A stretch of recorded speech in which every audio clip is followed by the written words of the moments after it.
We're live with Andrew Cooper. What's up, Coop? What's up, dude? How we doing? Koopa-doop, Koopa-loop. Brother, I've been waiting. Good morning, Matt. Good morning. Good morning. Good morning, Patriots fans. Yeah, oh my God, yes. And Dolphins fans, baby. Let's talk about optimal outcomes ranges, right? Yeah, Bill Belichick slept well last night.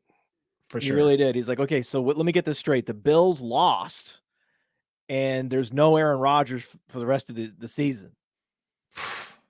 He couldn't have drawn it up better himself. The script writers for the NFL definitely not on strike right now, right? I thought the script writers got it right, though, with Gibson, the star of Hard Knocks, scoring the winning touchdown. That was pretty cool. That was pretty cool. Anyone that was following Hard Knocks were both the undrafted wide receivers. And the whole time they're building this up. Like, this is such a crazy thing that they would actually make the team. And then I whispered to my daughter, I was like, hey, because we're watching Hard Knocks together. I'm like, hey, you know, they don't have anyone behind. They have nobody. Right? They let Elijah Moore go. They have no, they're gonna have to sign these guys. They've got nobody. Here they like, come. I don't know why they're not mentioning this. They didn't cut anybody of consequence. They kept Randall Cobb and the rookies because they had nobody coming in. That's why these guys made the team. But Gibson, of the two, of Brownlee versus Gibson, I was a Gibson guy because I believe in versatility, special teams. And that was the guy that was going to make the roster all along. I called it from like episode 1. I was like, Gibson's making the team. Look at the depth chart. Plus, he plays special teams. Who else is going to return punts? Alan Lazard? No chance. Yeah. Then that's honestly one of my favorite. I know you like corollaries on this show. I call it the ghost chip. The ghost chip corollary. When you have these teams, in this one, for instance, that's just jettisoning people. When you have teams like right now, the Cardinals that are tanking on purpose, you know, in past years with the Dolphins, with Preston Williams, or the Bills with Robert Foster, like when you have these teams that are really slimming things down, that's where these day 3 guys can come out and shine. So that's right. You're on top of it, man. That's right. And well, we have a day 2 guy in Arizona, by the way, who was in there playing with the ones in the fourth quarter, and the game was close. They were trying to come back and win against Washington. It was close the whole game. And who did you see out there getting multiple targets in the fourth quarter? The most under the radar performance that no one's talking about, Michael Wilson. Love Michael Wilson. I mean, do the math. DeAndre Hopkins, they released him, right? This guy, when you look at Greg Dortch and Rondell Moore, Marquise Brown, 40 pounds on the biggest one of those guys, 4 inches on the biggest one of those guys. Like, he's just a different animal, right? Different animal. He's the only split end on the team. So yeah, he's basically it's Michael Pittman. Yep. He's like Michael Pittman. And when you look at who else he's sharing a field with, he's sharing a field with an Alec Pierce. He's sharing a field with the Josh Downs, right? These guys are 170 pounds, field stretcher type players, prototypes. A Dortch, right? Mm-hmm. That's basically Downs, right? Downs is a better version of Greg Dortch, right, essentially. And there's one guy that's 6'2", 215 pounds, is a real actual split end. Thank you very much. Thank you for saying that. It's perfect. It's perfect. And they're going to get Kyler Murray back at some point this year. I don't think Kyler Murray sits out the whole. I think that's crazy. I don't think he wants that. I don't think anybody with the organization wants him to sit out the whole season. They want to show that he's healthy, that he can play. And if he's going to have trade value, you want him out there, right? You want him out there to show, hey, he has fully recovered from the ACL. Look at some of these throws he was able to make. Look at some of these runs. Look at some of these plays he made. This guy's still got it. Now give us all your first rounders forever. Yeah, and his teammates voted him captain, right? Like, they want him out there. And when you look at the other day, I sorted all-time points per game for quarterbacks just to see, obviously Patrick Mahomes is 1, but Kyler Murray's top 5. He's like 4 on that list, right? This guy, he can ball when he's healthy, for fantasy football especially. So yeah, I know they want Caleb Williams, so maybe they're going to try and hold him out as long as possible. But once he gets in there, he's going to have to try and protect his job from Caleb Williams. So, but the thing is, they've hollowed out the roster anyway. They bring him back. He's not 100%. He's still getting acclimated and getting the confidence back and the knee. his number one receivers, Marquise Brown, and you've got a rookie. I know Michael Wilson's going to be great. He's going to be great, but he's a rookie, right? This is a franchise in total, complete rebuilding mode. They're not going to win a lot of games. And the Rams look better than I thought they would. So there's no problem. There's no issue. The Seahawks, though. The Seahawks. What happened, man? With these quarterbacks coming in on what I consider honestly to be his second year here, because he hasn't played for a long time, I worry about tails. They talk about, I'm not going full red alert here, but yellow alert, just saying that maybe with all the tape from a full season, they picked up on some tendencies, some things he does, because the things that were working last year were not working this year. And it's virtually the same offense, except better, right? They went out, added JSN, they added Zach Charbonnet, didn't really utilize him much, but you'd think that things would be at least as good. But my goodness. And going up against that defense, if they can't get it done, kind of scary. That was the red alert performance. Geno Smith he's my red alert player for week 1. Absolutely. And this is your first appearance on the Mind of Mansion show, I believe. That's right, man. That's right. And I gotta say, oh boy, let's go. Fire up the music, baby. Let's go. And I gotta tell you, dude, I told, I go to my buddies from home, my good buddies, shout out Mad Dog, Drew, Gilday. I went to him, I was like, I want to be on Sirius XM on Sunday mornings this year. And they were like, all right, whatever, when are you going to be on Player Profiler? When are you going to talk with the Podfather? And here we are, baby. Here we are. That's what they care about. That's what the people care about, the deep gamers, this show. So let's go. Let's get fired up, baby. Play that music, baby. Play that music. Woo! Welcome to the Mind of Mansion program. A long-time follower of the Podfather, and he has the best boys in the industry. Oh, yeah. Who is the Red Alert alarm player for this week? Well, we got to talk to the guy from the Fantasy Alarm. It is Andrew Cooper. Let's go. Honestly, the Red Alarm player probably is Geno Smith, but I'll throw another one at you, and it's not for that one player. It's for we're looping. No, we can't loop. I was going to say, we're just going to do this. That's not what we're using. We're on a different streaming service today. Yeah, I was saying, you just want to drop the most dramatic takes all day long. Yeah, I had to scramble to set up a new streaming service to try to stream to Twitter because, of course, there's every day something goes wrong with Twitter. We couldn't stream to Twitter with the old software. Now we're trying a new software, and I was flawless, and then I started looping the Bulls intro music. Shame on me. That's all right, dude. It gets the people going. It gets the people fired up. But yeah, I was gonna say. So I know you had mentioned and as a longtime fan, the show sheets, the story of the show, the elaborate show sheet. It's all true. It's all true. There's a lot on here, brother. Dude, shut that music off. Dude, shut that off. What I did. I did that on purpose. That's what I did. I clicked on it. I was like, shut it off, dude. It was the starting of the back. I did. That was me. Dude, it does get you going. If you play that song when you're in the car, before you know it, you'll be driving 150 miles an hour. Right. Oh, like, yeah. Before soccer matches with my daughter. Yeah. I actually created a pump up music for her. I did basically the intro for her so we could play it in the car. I'm that guy. And then she's like, you can't, if we're carpooling, she's like, you cannot play it. If you play that, I'm going to die. You better not. No, you know what? You know how she got me to not, I was like, well, I might not. No way I'll play it.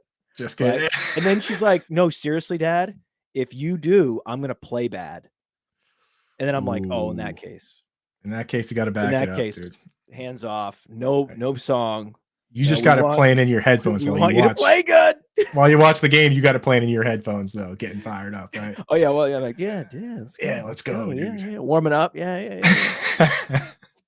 So you have another red alert player. Geno Smith is a red alert. Everyone knows red alert.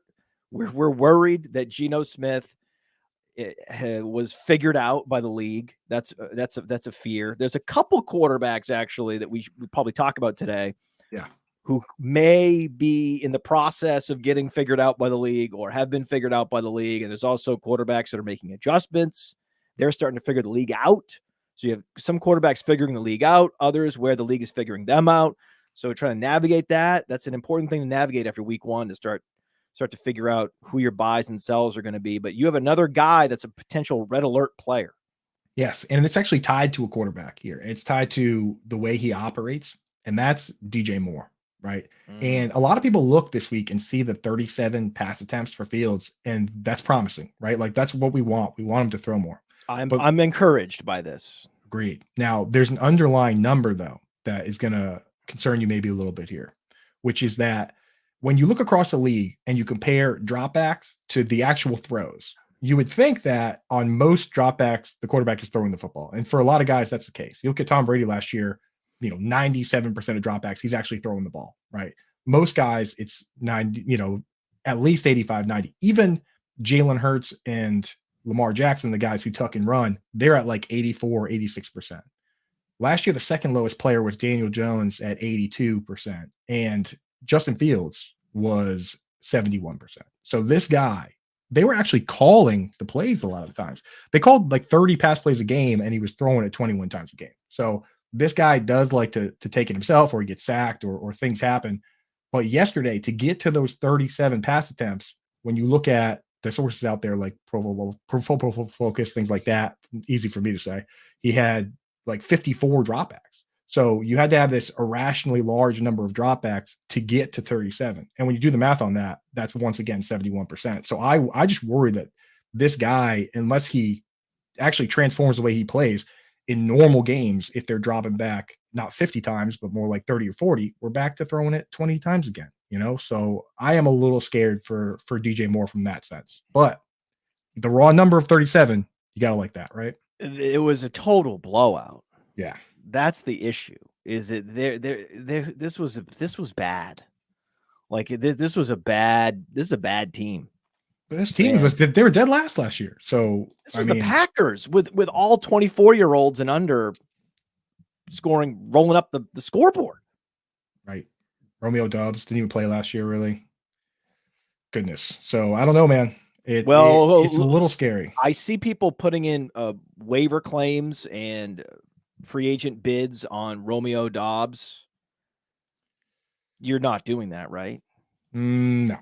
I mean, no. There's just too many other options for me. If in a deep enough leagues, I already had him there, but I'm not chasing touchdowns, man. I want what's going to be able to be replicated. So Christian Watson's coming back. They're not going to face the Bears again until later in the season. They have one more game against the Bears, one of the worst secondaries and one of the worst defenses in the league. The best defense to play if you're going against an opposing defense for fantasy football scoring. That's what the team you want to play against. So yes, congratulations, Romeo. You had a great game in the best possible scenario against the Bears. No Christian Watson. That was the game. If you didn't start him in that game, going and picking him up for other games isn't going to help your fantasy team. That was the game. He's not better than Jaden Reed. He's not better than Christian Watson. So now you have the third option for the Jordan Love offense, which again looks better than anyone could have possibly hoped for. Like if you just looked at what the score was going to be, that was not in most range of outcomes for that particular game score. And that, but it was a nice little blowout that the Packers with 24-year-old skill position players were able to enjoy. I mean, they, 38 points. They put up 38 points. Jordan Love, though, didn't even get to 250 passing yards. So we'll see. We'll see what happens. I see people going out and picking up Jordan Love in single quarterback leagues. Who are you dropping? That's the question. You going to drop Geno Smith to pick up Jordan Love? No. I mean, not the yet. thing is, single QB leagues, not yet. I either drafted somebody. I'm only adding somebody if they have serious rushing upside. If they just come out of the blue and show that, like a Daniel Jones did last year.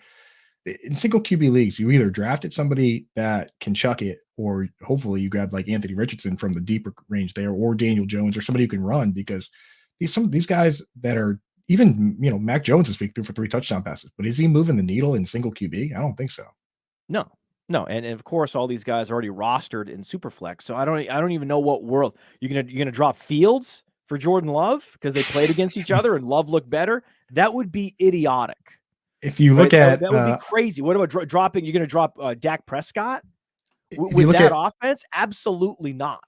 If you look at a non-Nenduri's replies, he's a big Justin Fields guy. Then you might see some people in there touting Jordan Love. There's some crazies out there, I'll tell you, that might drop a Jordan Love for a Justin Fields for a Jordan Love. That would be wild. So, okay, so already we're way out ahead of other podcasts giving incredibly prescient and sound, actionable advice. More, just don't do that, right? Don't do that. Don't drop Justin Fields for Jordan Love. Don't do that. Don't drop Dak Prescott for Jordan Love. Don't go spend anything on Romeo Doubs. Please don't do that. Okay. Now, Tua, right? Tua's rostered in all leagues, 466 yards. That's great, right? He's great. Tyreek Hill's great. It's great. The whole thing's great. Waddle is so Waddle is also great, but he's not as great as Tyreek Hill. Tua throws for 466 yards. Waddle gets 5 targets. So what do you make of that? Is that a potential concern? Because he got there last year with extreme efficiency. 18 yards per reception. If you're only going to get 100 targets, that's the way to do it. But now he's back on pace for that. He's 5 targets. I'll tell you what. The beautiful thing for last year, he went from a 7-yard ADOT guy as a rookie up to 13 last year. So that's huge. Makes it highly possible. That allows him to have a crazy ceiling compared to Amon-Ra St. Brown, obviously a great player, but he stayed at 7. If Amon-Ra takes that jump this year, then he could go into that crazy top tier. We got to keep an eye on his ADOT. But I'll tell you what I love. That's what we're going to do. That's also actionable for the next few weeks.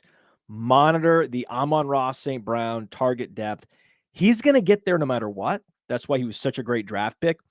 With those early draft picks, they're super precious, and you really want number 1 receivers. That's why it's always tricky to go with a Higgins or go with a Waddle when you know they're not the number 1. That's why Olave was such a smash and why I had Olave ahead of Waddle for that reason. And now we're looking up, and Olave even went out with an injury and came back and still crushed Waddle. And he's in a situation where he's going to continue to crush Waddle week in, week out. You agree with that? Yeah, absolutely. Yeah. And so, but if you have Waddle in Dynasty, what are you going to do? Tyreek Hill's 30 years old. This guy's the future of the franchise. You're not, it's one of those things where I would absolutely consider selling low on Jaylen Waddle in seasonal leagues, but I wouldn't even bother putting him on the block in Dynasty. I wouldn't even do it. I don't even care if you want what you want to give. I'm holding because he's a phenomenal receiver. What we saw the last 2 years, that ability to win close to the line of scrimmage and deep for a young player is such an incredible indicator of future production. But yet this year, not loving the trend. Yeah, he's not fully unlocked, but I will tell you what, I'm not selling in redraft because I just love the setup of these offenses. And I'm going to risk right now possibly inciting a Shanahan chant, but the Shanahan coaching tree, these guys, the way they use the fullback, right? You look at the 49ers with Kyle Juszczyk, you look at this team with Alec Ingold, now the Texans using Andrew Beck. When you bring that fullback into the game and you add a player into the mix that's eligible to catch passes but never catches them, it really does consolidate the targets. And I don't expect Durham Smythe to come out and get 6-7 targets a game. So personally, I think the way that offense is set up is Waddle has to be involved. He has to be good because they were setting it up where they don't even have a wide receiver 3 on the field because his fullback's playing half the game. Craycraft? Who is it? Who is the number 3? Oh, it's just a mishmash, dude. It's just whoever's hanging around. I looked up. I kept seeing Craycraft. I thought the wide receiver coach, I think he just, without looking, just reaches over and grabs a shirt and just he grabs a collar of some guy and says, "Go out there. You're going to get a look here." I really don't think there's a true wide receiver 3, and that's why Waddle for me is a guy that I'm willing to buy him in all formats. I'll buy him in Dynasty, and I'll try and buy big time buy in Dynasty. I might sneak, because it's wheels up when Tyreek's gone. But I might even try and sneak, just I'm not going to overpay, but I'm going to go to somebody and see if maybe they're really freaking out and say, "Hey man, it's the Tyreek Hill show. I'll take this guy off your hands and see, because I don't think he's good. I think he's going to be more of like a 6, 7, 8 target game guy, not 5. He's got spike week potential.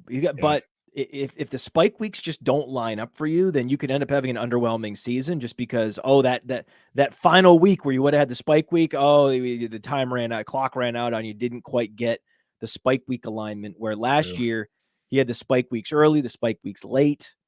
There's a 40-point week in there. Like, you want that. That's a week winning stuff. Waddle has week winning potential. It's just, it's concerning when the guy has 5 targets when the quarterback has 450 yards. I just can't quite. Tyreek is so good, man. He's going to get my head around where all the fantasy points are going to come from, because Tyreek Hill's blotting out the sun. Crazy. It's ridiculous. It's funny though. You talk about all the different things. It's not a bad defense. The Chargers are not a bad defense either. Right. I mean, they have great corners. Asante Samuel Jr. They have Derwin James at safety, and it's like we talk about all the different things we look at, but sometimes if the guy is just faster than everybody else on the field, that's all that matters, right? He was just playing. He plays on another plane of existence than these guys. Sometimes it's insane. Yeah, it was. Anthony Richardson has the potential to operate on another plane of existence, right? But didn't look great, but didn't look bad. What I like about Anthony Richardson was through the first 3 quarters, no turnovers. And he seemed to be making the right decisions, when to run, when to throw. For the week 1 of your rookie year, for a young quarterback, I thought that was encouraging. Put everything else aside, right? What did you think about his performance? Well, I'll tell you what. I'm not a Colts fan. I could care less about the success of the Colts. So for this game, for fantasy purposes, I loved it. I loved what I saw. Give me, 40 yards and 40 yards rushing and a touchdown. That's all I need in this world, right? That's 10 fantasy points. The rest is gravy. So if he can go out and give me that on the ground, then I do not care how he throws. I don't care what else he does.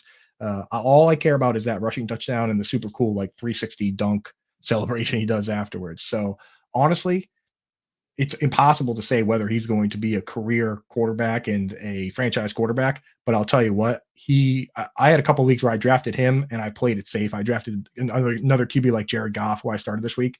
Goff's going on the wire. I'm just starting this guy rest of the year. I'm in. I'm sold. You might as well. Yeah. Just play him. And Michael Pittman looked as good as ever.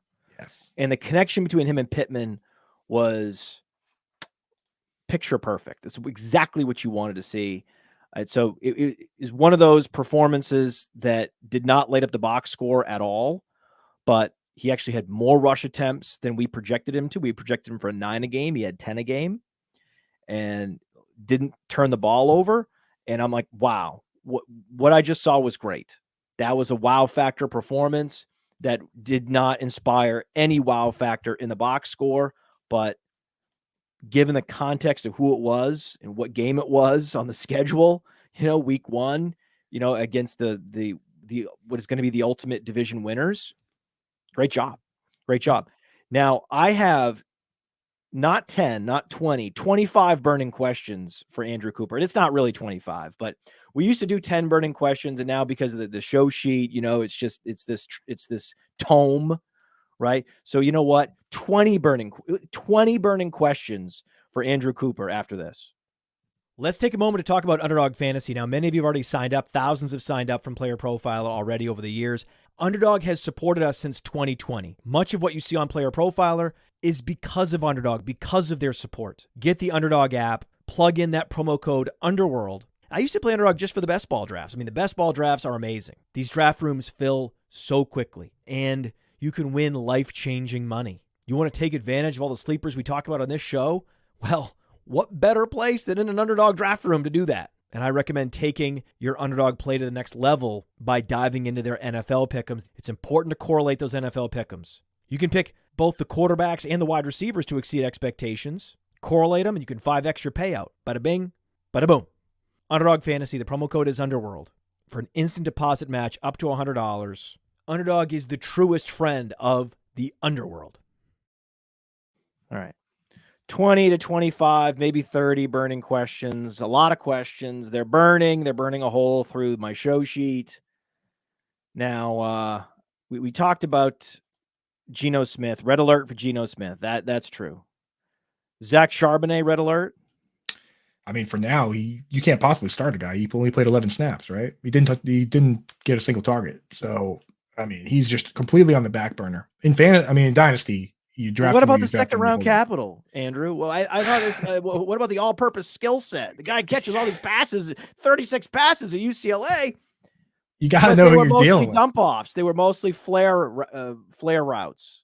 You got to know you're dealing with the most gum-chewing, butt-slapping players coach that there's ever been in Pete Carroll. Literally drafted Rashad Penny in the first round.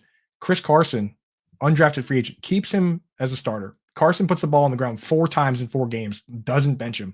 Like, this guy is the ultimate veteran-loving players coach. So good luck getting anything past him. I worry about it for Charbonnet. I worry about it for JSN. Like, that's Pete Carroll's MO. It's always been, right?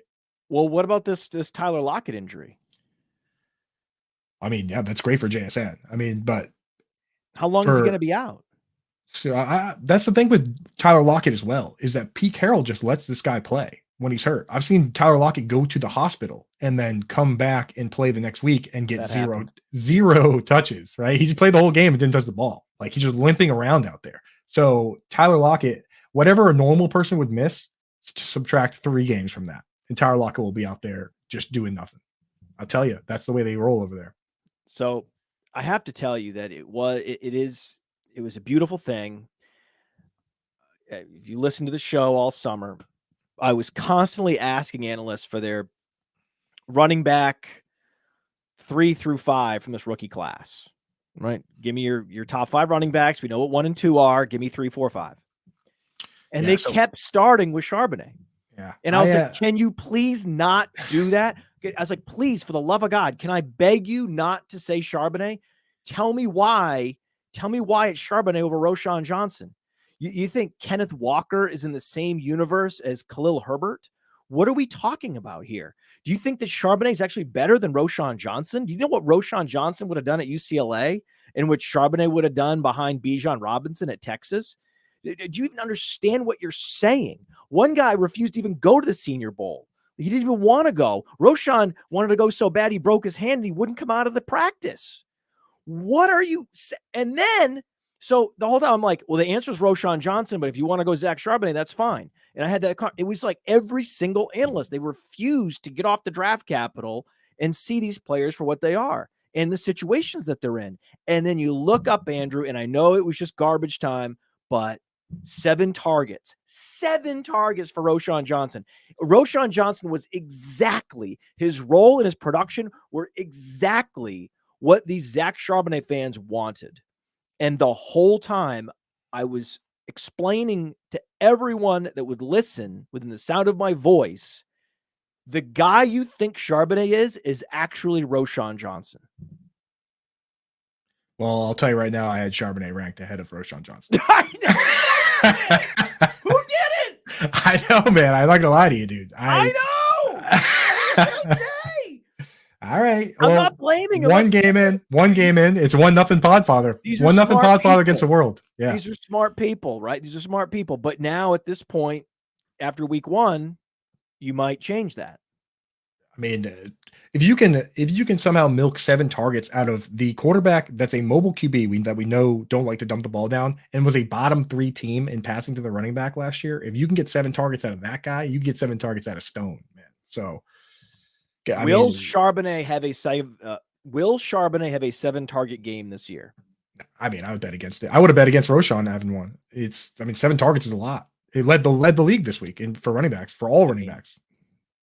Very happy. For all running backs. I'm very happy. I'm very, very happy. I'm also happy about Deshaun Watson. Deshaun Watson was impressive given the game conditions, right? Look what Joe Burrow did. That makes what Deshaun Watson did more impressive. He didn't look comfortable throwing the ball. If you watch the game, he didn't look like I don't remember one throw that you were like, oh, that's a beauty. Oh, there's a dime. It seemed like a struggle for him out there, but it was a struggle for everybody. So to me,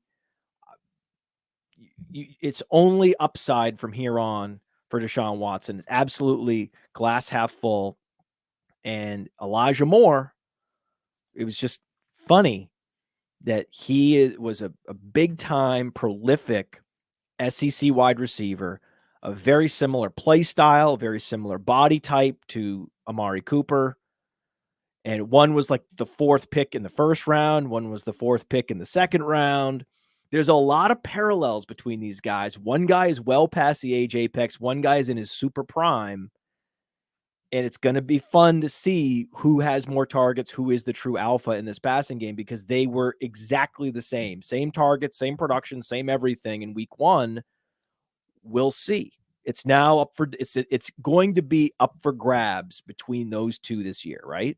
Yeah, and one guy's name is Cooper, so I'm sure you prefer Amari, but yeah, the a Coop. I got to ski with my boys, But yeah. I will say, I mean, Amari left that game nicked up, and that's been his MO every year except last year that he's been injury prone guy.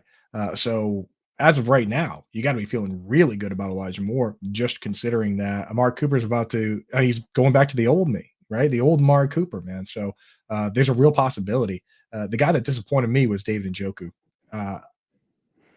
This was a prime spot for him with the Bengals lost both their starting safeties this offseason, Jesse Bates, and they lost Von Bell, the 2 guys that led this team in defensive snaps. It should have been wheels up down the seam. Instead, he blocked on 17% of his pass plays, Matt. 17%. If you're blocking on pass plays, you might as well be on the bench. It doesn't matter.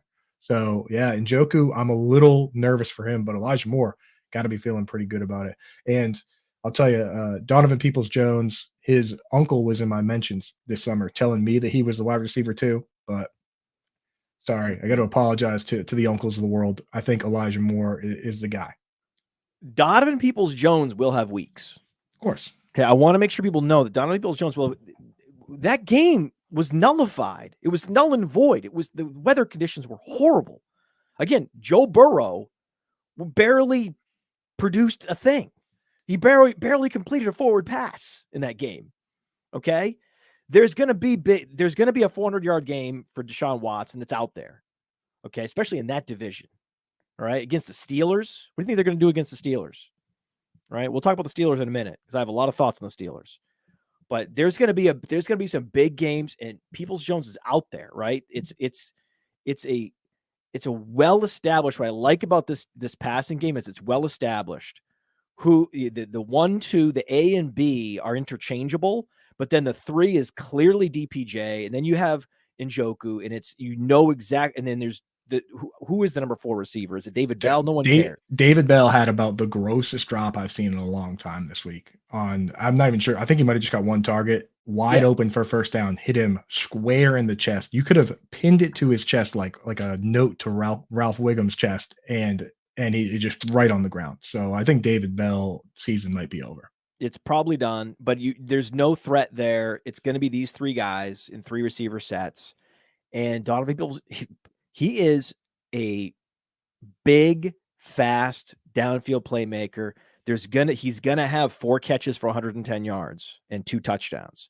That game is out there for Peoples-Jones, and Peoples-Jones is going to go to every waiver wire, and that's fine. There's not that many leagues. I think it should happen. I would love to pioneer this as a trend, to have leagues where you can make waiver wire pickups, but at their best ball.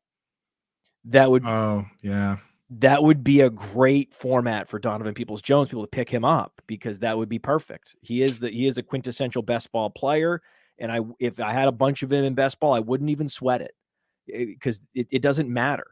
If you're drafting players like Donovan Peoples-Jones, you're just in it for the spike weeks. And when those spike weeks don't happen, if they had 0, it doesn't matter. You could have 0, 0, 28, 0. That's fine. That's the type of player that Donovan Peoples-Jones is. And so I wouldn't have any concerns about him at all, actually. Right. And when you look around the schedule, it's only good for Moore. It's bad for Cooper because he was hurt. And then Donovan Peoples-Jones, I changed nothing about my assessment of him. When you look around the schedule for those weeks where another team has just a killer top corner, right? The championship week for fantasy football, they play the Jets, and Sauce Gardner is going to take somebody away. And then there's your Donovan Peoples-Jones week right there. Championship week, slam dunk. Bam, bam, right? And Gabriel Davis should have done more, given that. This is why Donovan Peoples-Jones, just so everybody knows, is established, and you're going to agree with me. I know this.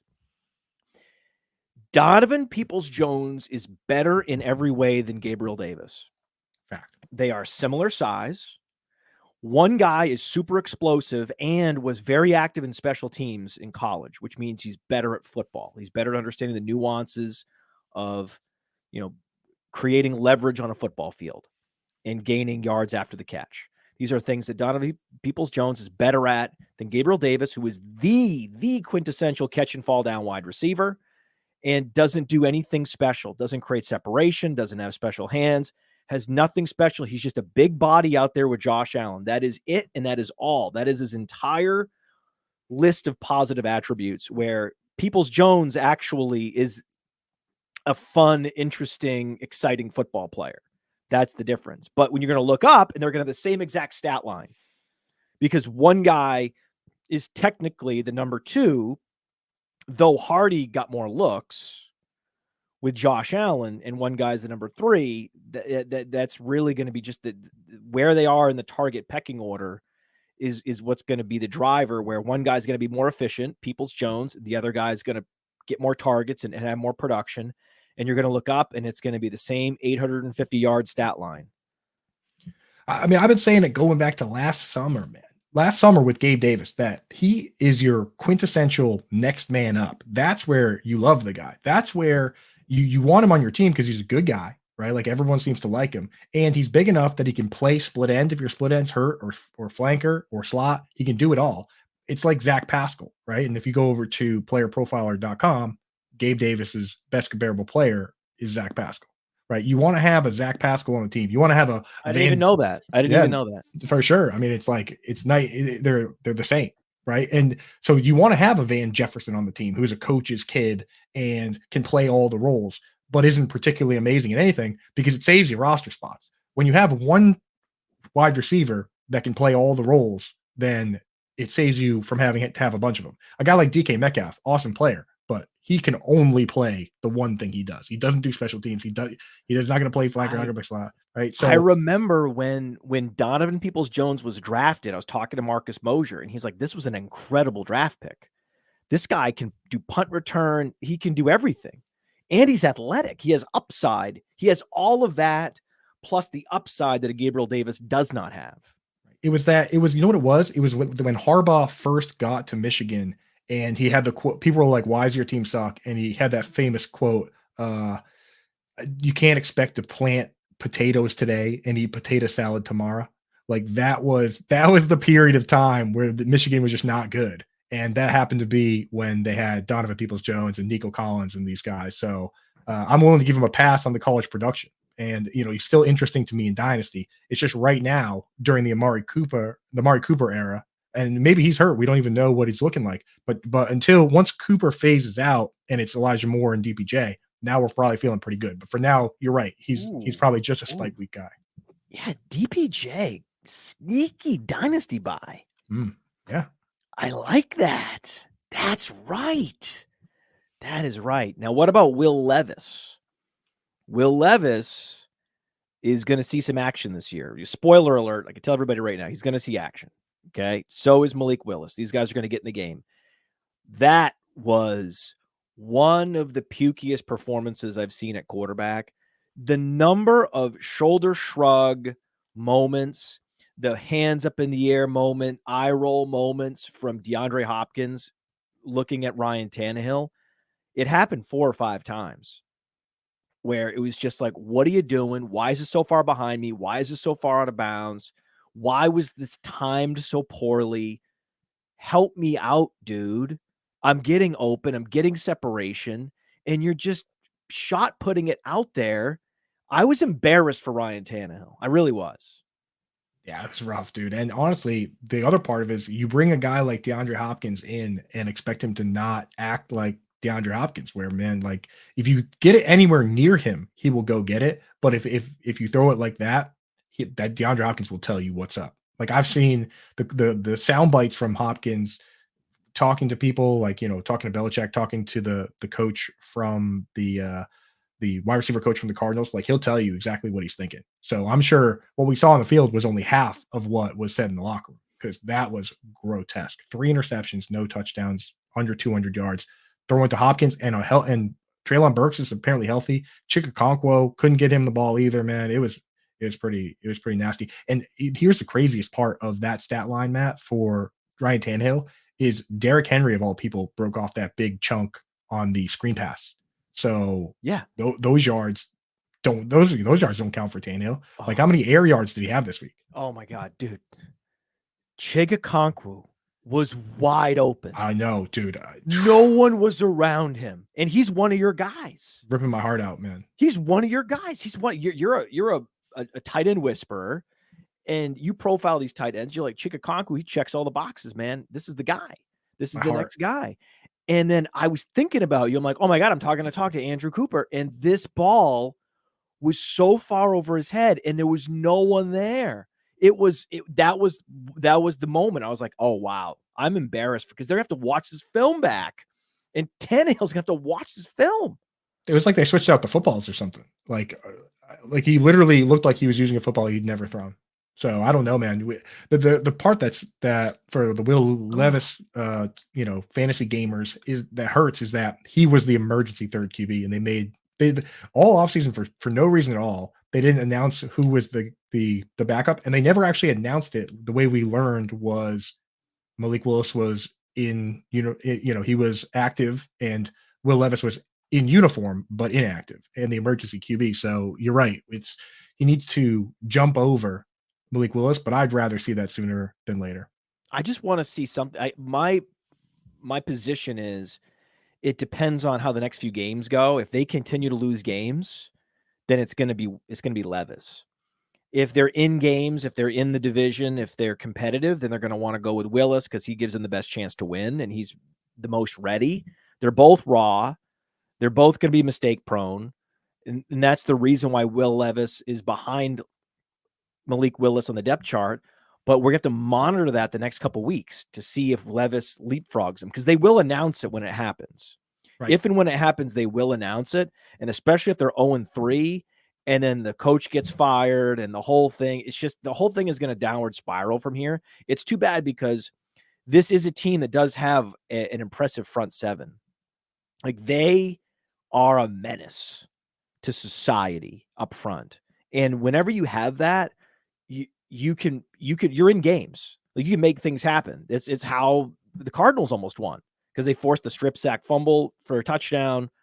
And that's how, if you can get pressure up front, then you can make things happen. You can stay in games. You can win some games that you probably don't deserve to win.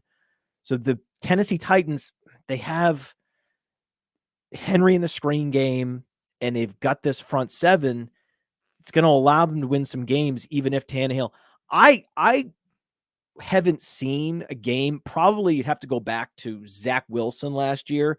One of those Zach Wilson performances last year. That's where you'd have to go to find a performance from a quarterback that was that bad. Because again, the positive yards he was able to compile were Derrick Henry screens. Gross. Yeah, and I gotta give props to the GM and the front office of the Titans for the Jeffrey Simmons pick. I don't think people realize how like now it looks, first round pick. He's amazing. But at the time, there was like a video out of him in a fight with a woman, and they did their homework and found out what happened and everything. And it was honestly it was like justified the situation, right? Was it a guy wearing a wig or something? No, it was the person, like, I guess and I don't know all the full details, but apparently the person like in the fight kind of like badly hurt Jeffrey Simmons' mom.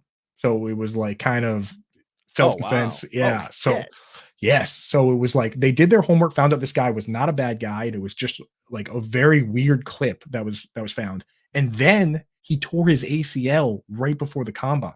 And the Titans still said, this guy's our first round pick.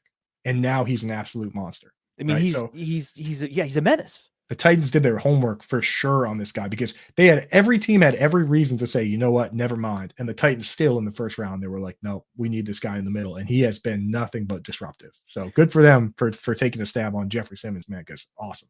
That's one of those situations where the scout will go to watch a practice and go shake the guy's hand. And then the guy's hand will completely engulf your hand. And then you get to see like what this guy's made of. Like, this guy's made of steel. And he goes back to the front office and like, yeah, we got to draft him. Sure, he's made of steel. He's a superhuman person. That was us this weekend. So Dario Offstein, those that don't know from Player Profiler, is doing he's doing a tour, 30 stadiums in one season. Absolute maniac. He rented a van. He came to see me. He came to see you recently, right? Like this week. Just recorded yesterday. Right? Yeah. Yeah. So after our show, I'm like, let's go over to Gillette Stadium. We go down there. We grab some pizza. There's another fantasy analyst, Gemmo the Icon, that works down there. So he hooked us up. Shout out Gemmo. But we walk out of the stadium and I see, this old guy in a bright blue suit jacket. And I'm like, that's Bob Kraft, 100%. So we walk over, and sure enough, it's Kraft. And out of the corner, I hear somebody go, where the hell is Jim? And I look over, and it's Tony Romo trying to find Jim Nantz. But for your story, I'm like, yeah, so he's trying. So it's Bob Kraft, Jonathan Kraft, Tony Romo, Tracy Wilson, and they don't know where Jim Nantz is. So me and Dario pop in there. We're like, hey, what's up? Big fans. We know who you are, and you are, and you are, right? But to your point of the big hands, and Dario, me and Dario shaking Tony Romo's hands. It was like a guy grabbing the truck, when you change into neutral the gear. His hands just totally engulfed both of our hands. And he has small hands for a quarterback. I know, and that's how big these guys' hands are, dude. Because if Romo's hands are doing that to our hands, then just imagine what Dan Marino could probably grab my whole arm up to the elbow, right? You know who else has small hands? Kenny Pickett. Yeah, I knew it was coming. Kenny Pickett. The transitions. Yeah. Dude, they don't miss, dude. They don't miss. They're so good. They're so good that I've been listening for so long that I knew it was coming. I knew it was coming. I love that. It makes it easy. Yeah. Makes the conversation easy. So sure. I believe that Kenny Pickett was a good value where he was being drafted. I thought that this was the latest you could get a true Konami starter for the whole season. It made sense. He has the weapons. He's in the right division. They're going to be in comeback mode. Everything was lining up. They drove down at the end of the first half and got the touchdown. And then I'm like, oh, they're down huge. This is going to be just 2-minute drill for the entire second half. This is going to be great. Then Deontay Johnson strains the hamstring. They score nothing in the second half. But I'm not worried at all. I can tell you, are you worried at all? Because I'm not worried. So the thing is, Kenny Pickett, the player, the talent, I like him. The two things that worried me are, first of all, they lost both their top two pass catchers, because now it's not just Deontay Johnson who's going to miss a couple weeks. Pat Freiermuth, he got crushed. It was actually a pretty decent pass, as far as trying to sneak it in there to Pat Freiermuth, but he got double compacted there, and apparently he's got a chest situation going on, so that worries me. And the other thing that worries me, and I imagine it worries you too, is Matt Canada. Matt Canada is, I don't get it, man.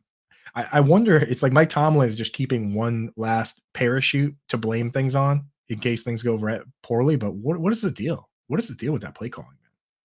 It was bad. I was wondering what the hell's going on. So that the Matt Canada situation is the wild card that I don't understand fully, and I can't predict well, but I do know this is a defense you don't want to face at all. And I knew that this was not the team to back this week, that we're going to have to wait. We're going to wait a week for the Steelers. And so I'm still going to wait a week. We have a lot less target competition for George Pickens now. No excuses. The next 3 weeks for George Pickens, this is everything. His dynasty value is going to be decided in the next 3 weeks, what he is. If he could step up and be a target hog with very little target competition around him, Allen Robinson and Calvin Austin, if he can start to command 8, 9, 10 targets a game, it's on. It's on for the rest of his career. If he can't, I'm out. Yeah, I mean, that's the thing. And we see it with the perfect comparison for this offense is the Chargers, where it's like you have Deontay Johnson as Keenan Allen, target hog, easy to throw to, like, reeling him in. And then on the other side, you got this guy that's willing to, leave the stadium to get whatever football, right? Contested catches, he gets himself hurt a lot of time doing it, but he's willing to go up and get it, and he can make those catches in space. And a lot of times QBs don't want to throw to that guy. They want to throw to the open guy. But when Keenan Allen gets hurt, that's when Mike Williams, you don't have a choice, and you chuck it up, and guess what? This guy comes down with it, right? The contested catch numbers above average contested catch numbers. And when you're catching a 30 or 40 yard pass, one a game, then the rest is all gravy. So now we get to see what everyone wants to see, which is no more Deontay Johnson, no more Pat Freiermuth. We have to chuck it up to our contested catch guy and just let's see what happens. So I'm fully excited to see what happens. Like, as a football fan, just not even a fantasy fan or whatever, some of the best football, the most fun football was the Eli Manning huck it, chuck it up to Odell Beckham and who cares, and just let him make a crazy catch. Like, that's what I want now. I want that George Pickens. Like, you know what? Everybody's hurt. Just let's see what he can do. Just throw it, eyes shut, throw it up. So let's see what happens. So whatever happens, we're about to see some fun plays, I think. I really don't want Freiermuth to miss any time. Me neither. Like, we can't afford it in the tight end community, man. You know I'm a tight end guy. Like, I signed myself up for this, but my job has never been harder. We can't have that. I don't want that. We already know Schefter's reporting Deontay Johnson's going to miss weeks, right? So that's already been reported. That we knew that, though. When he went down, the way he went down, it was like, oh, this is a multi-week hamstring injury. That was clear. Right. Freiermuth with the chest, we'll see what happens. This is going to be a couple weeks probably at least as well. But Allen Robinson can be moving to the slot. He can be effective in the slot, and you can have a stretch Z as Calvin Austin. That's perfect for him with Pickens at X. I think that can still be. And then they drafted Darnell Washington. So that was a sort of prescient draft pick. If Freiermuth misses time, we'll see how the rookie tight end does. He's a raw player, so I'm not expecting a lot. But at least they have enough depth at wide receiver that Pickett should have enough options to throw to. They have Monday Night Football against Cleveland. Then it's at Las Vegas and at Houston. So this is a run. They got to go on a run again. Pickens, Calvin Austin, their future, even Pickett. There's no team that has more players with more at stake in Dynasty in the next 3 weeks. We're going to see what happens. They got young players, and what happens in the next 3 weeks is going to define their Dynasty value for years to come. Yeah, and I'll tell you my policy on guys like Calvin Austin, and you might not love it, but at a certain point in every draft, you have to start taking day 3 guys, right? So we always boil down what we like, what we don't like. How do we find the guys we like? And we like Calvin Austin, we like Khalil Shakir. But when I see an opportunity like this with those guys on my team, my first thought is always, oh, good, now I can sell this guy. Like, oh, good, now I can sell this guy for anything. Because I just look around at the day 3 picks, and I know it's more fun. No, if he pops next week, if he catches a long touchdown next week, then you're absolutely trying to get a second rounder for him. Yes, absolutely. And that's to me, that's always the game with these guys. Like, how can I sell somebody Preston Williams? How can I send them Robert Woods? And of course, every once in a while, there's an Amon-Ra St. Brown or a Julian Edelman. But Tyreek Hill was a third, fourth round pick. But when you start boiling them down, when you really start looking at the guys, it's like Tyreek Hill. We know why he slid. I don't even like saying it. Pierre Garcon he went to Mount Union, right? Like he was a D3 guy. Julian Edelman was a quarterback. These guys are the best at the position. Antonio Brown was certified crazy. Like, I mean, he got kicked out of Florida to international. He declared he was going to Alcorn State, and they were like, "No, you're not." Right? Like they had to beg. What was it, Western Michigan, or like they had to beg for a place for him to play Central football. Michigan, yeah. Central Michigan. There you go. It's just like, guys like that. Those are the guys that break out. They're just covered in red flags, right? So for me, I'm just looking at these guys and I'm like, yeah, let me get a reroll. Let me get a reroll on somebody who's drafted at least during the comp picks of the third, fourth round. So the danger is though the guys that run the 4.2s, they can hurt you. They can, if you trade them too early, they can hurt you. That's the one danger. Whereas again, a Donovan Peoples-Jones, a Gabriel Davis, it's going to be tough for them to hurt you, right? But you understand how a guy who's older, who's not from the biggest school, not from a big program, came from Memphis, how he falls to just out of day 2 into early day 3. I could tell myself a pretty good story about why Calvin Austin should be a hold, unless he really breaks out. If you can get a second rounder, then sure, because then you're going to get a guy in the second round who was drafted in the second round of the actual NFL draft, and then you're moving up from a fourth round pick in the draft to a second round pick in the draft. In Dynasty, that's a win. So I understand that, right? Because think about who went in the second round this year. It was Jaden Reed. You'd love that. Marvin Mims, Roshan Johnson. Yeah, all those guys would be huge upgrades over a Calvin Austin. So you're just hoping that he delivers that, and then you got to have eyes wide open to push the button when that comes in, because Deontay Johnson also signed an extension. So he's going to be back, and he's not going anywhere. And George Pickens has 2 years left after this year on his rookie deal. So what can Calvin Austin really do other than take over the number 3 job in 2024 from Allen Robinson? Yeah. So be ready to flip, maybe even to a team that you think would have an early third rounder next year in superflex. I'd take a projected early third rounder for Calvin Austin if he pops. And I'll give you an example of where you're right. So I've done this a ton, and it's nice when you trade the Keelan Coles and you trade the Robert Fosters. But an example of where you're right and where it can hurt is I did the same thing with Darnell Mooney, where I traded him for a third the moment he popped, and he's a guy that runs like a 4.38, and it turns out that guys like that, they have the speed and just kind of fell through the cracks. Those guys do make you feel the pain. So,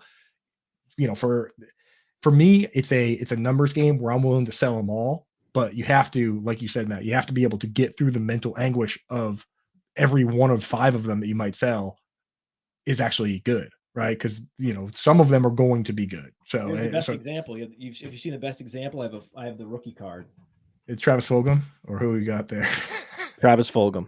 I knew it was going to be. This is it. The Travis Fulgham rookie card. I tweeted earlier. I love that it's been rated. It's in the game. It's worth nothing. It's worth content. The funny thing is, I didn't know you had. I didn't know you had Fulgham cards. No.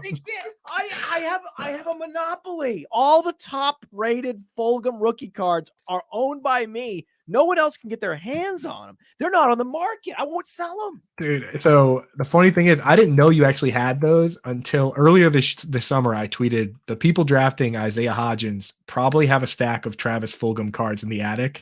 And one of your minions immediately tagged you in that. And I was like, uh-oh, I wonder what Matt Kelly's. I wonder if Matt Kelly's got the Hodgins or the Fulghams. So yeah, that's why the Hodgins truthers, I wish them all the best, but these cards tell me that's probably not going to happen.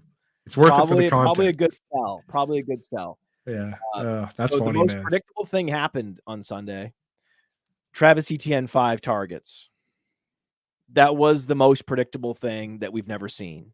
So predicting something that's never happened is always tricky unless you were predicting 5 targets for Travis Etienne, which was obvious.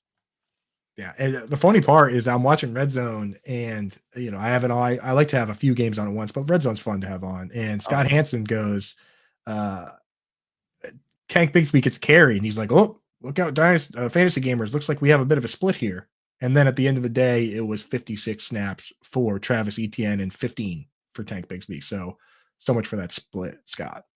Yeah, well, and it went in the other direction with Jahmyr Gibbs, where David Montgomery was outproducing him and looked like the primary back.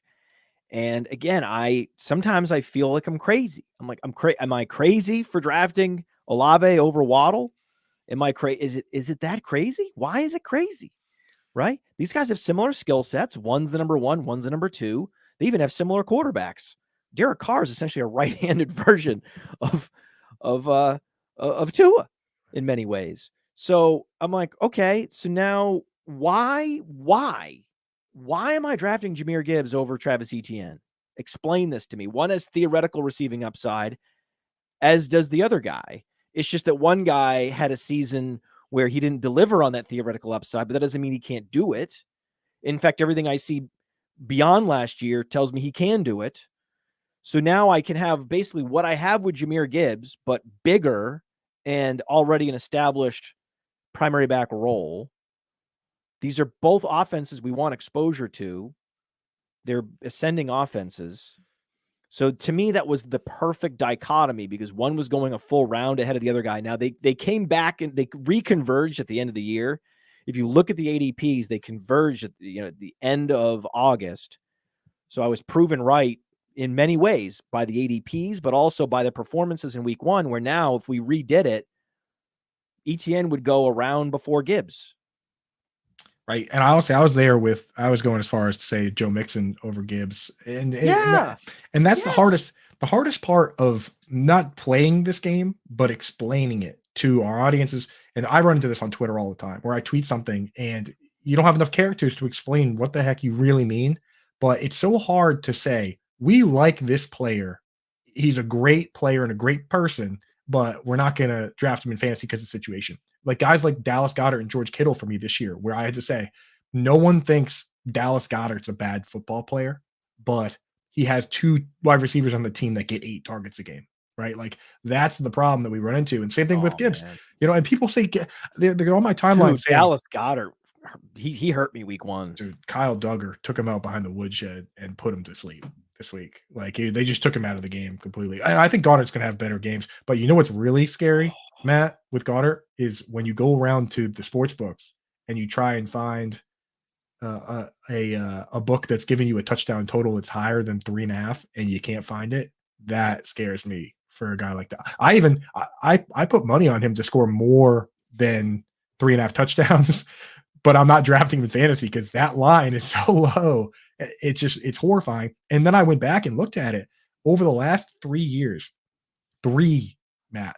Dallas Goedert has 8 end zone targets total. Mike Gesicki in 35% snap share, 40% snap share last season had 8 just last season. So people look at this guy and they're like, oh, he's big. He must be an end zone target. Well, actually, no, he's not. And if you think he is, well, it's pretty easy to bet on it. Just go over to any site, literally any site. I'm not sure if you have an affiliation, so I'm not going to drop one. You can drop it right now if you want.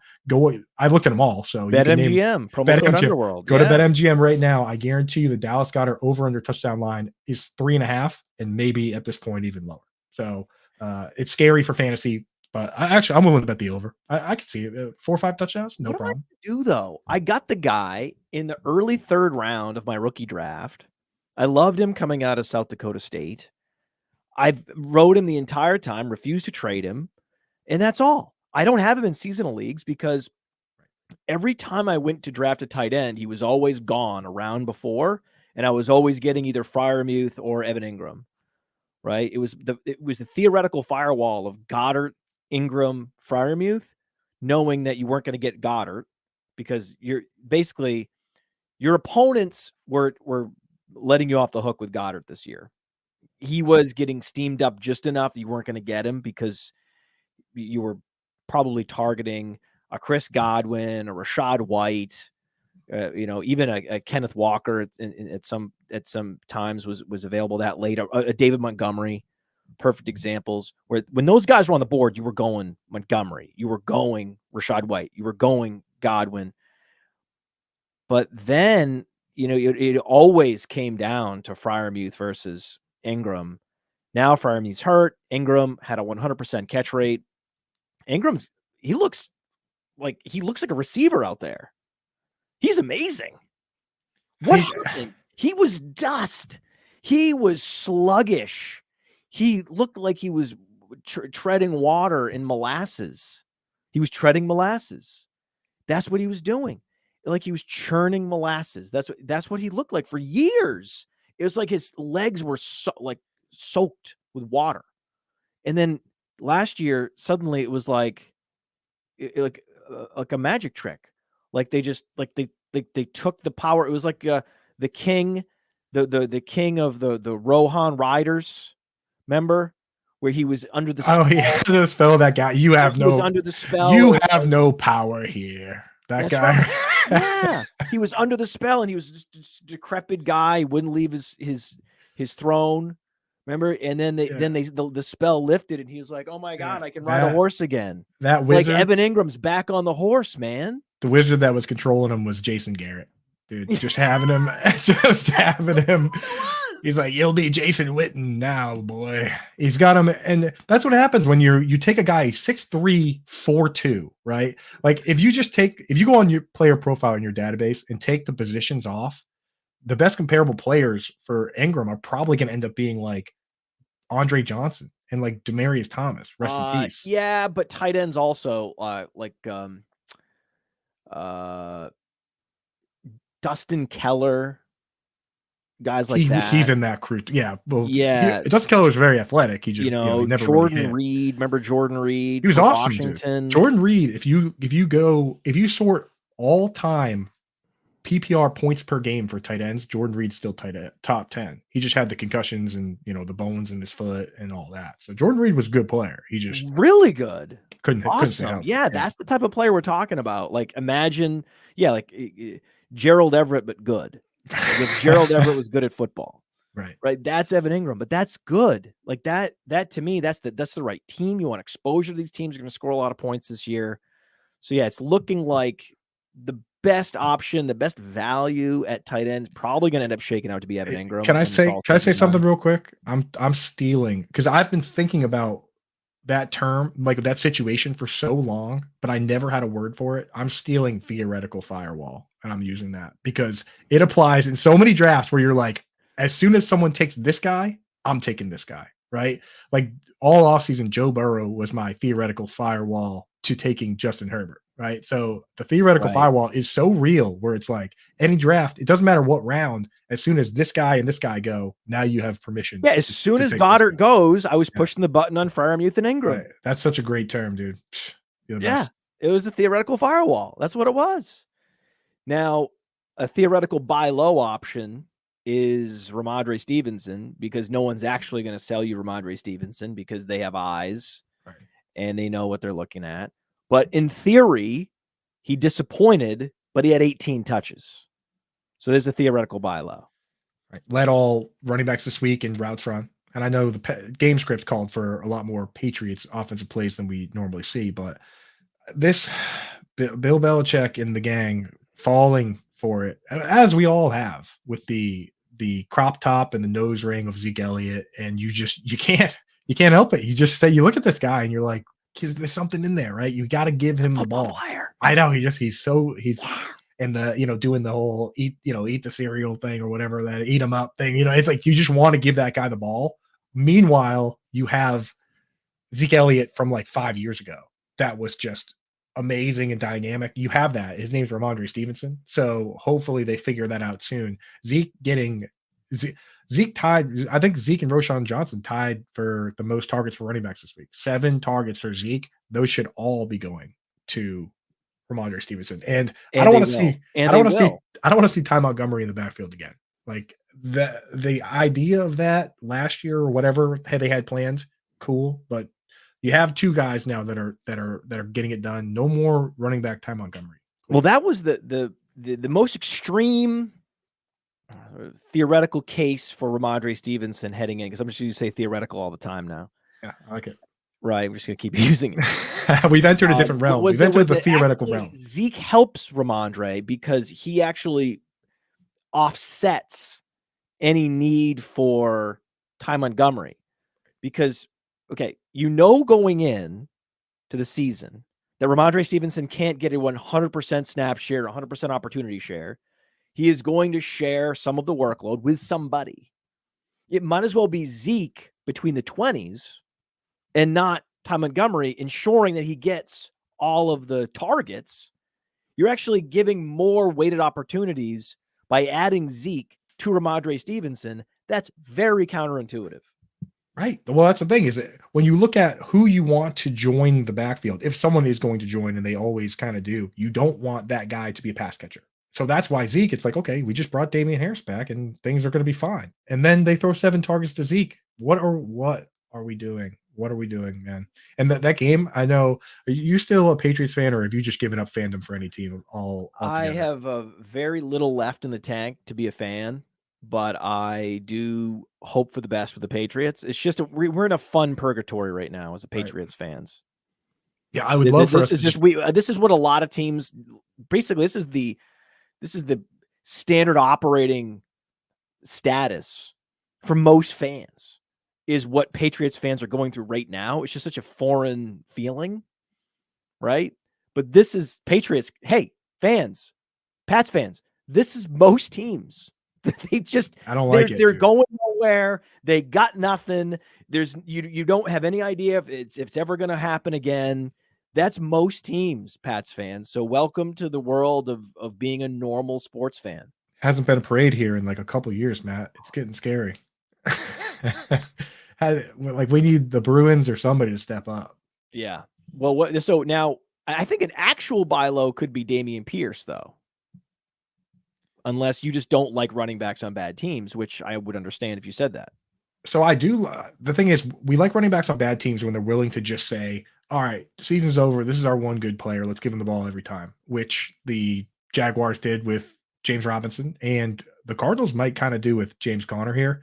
The problem is, the thing is, this offseason on Dameon Pierce, I was out for a bit because I thought Singletary was going to be the pass catching back. And then during preseason, they kind of showed that that Singletary was not going to be the pass catching back, right? So I was like, okay, we're back in. And then out of nowhere this week, Mike Boone is the pass catching back. So they kind of Mike Boone rug pulled us here. And I know that, on this show, you've been a Mike Boone guy in the past, maybe a couple of years back, but I mean, who knows? I just want Pierce to be the guy, the full-time guy. I don't want them to have this other back coming in to pass block or do whatever it is. And I know Pierce graded outside the top 120 in pass blocking last year.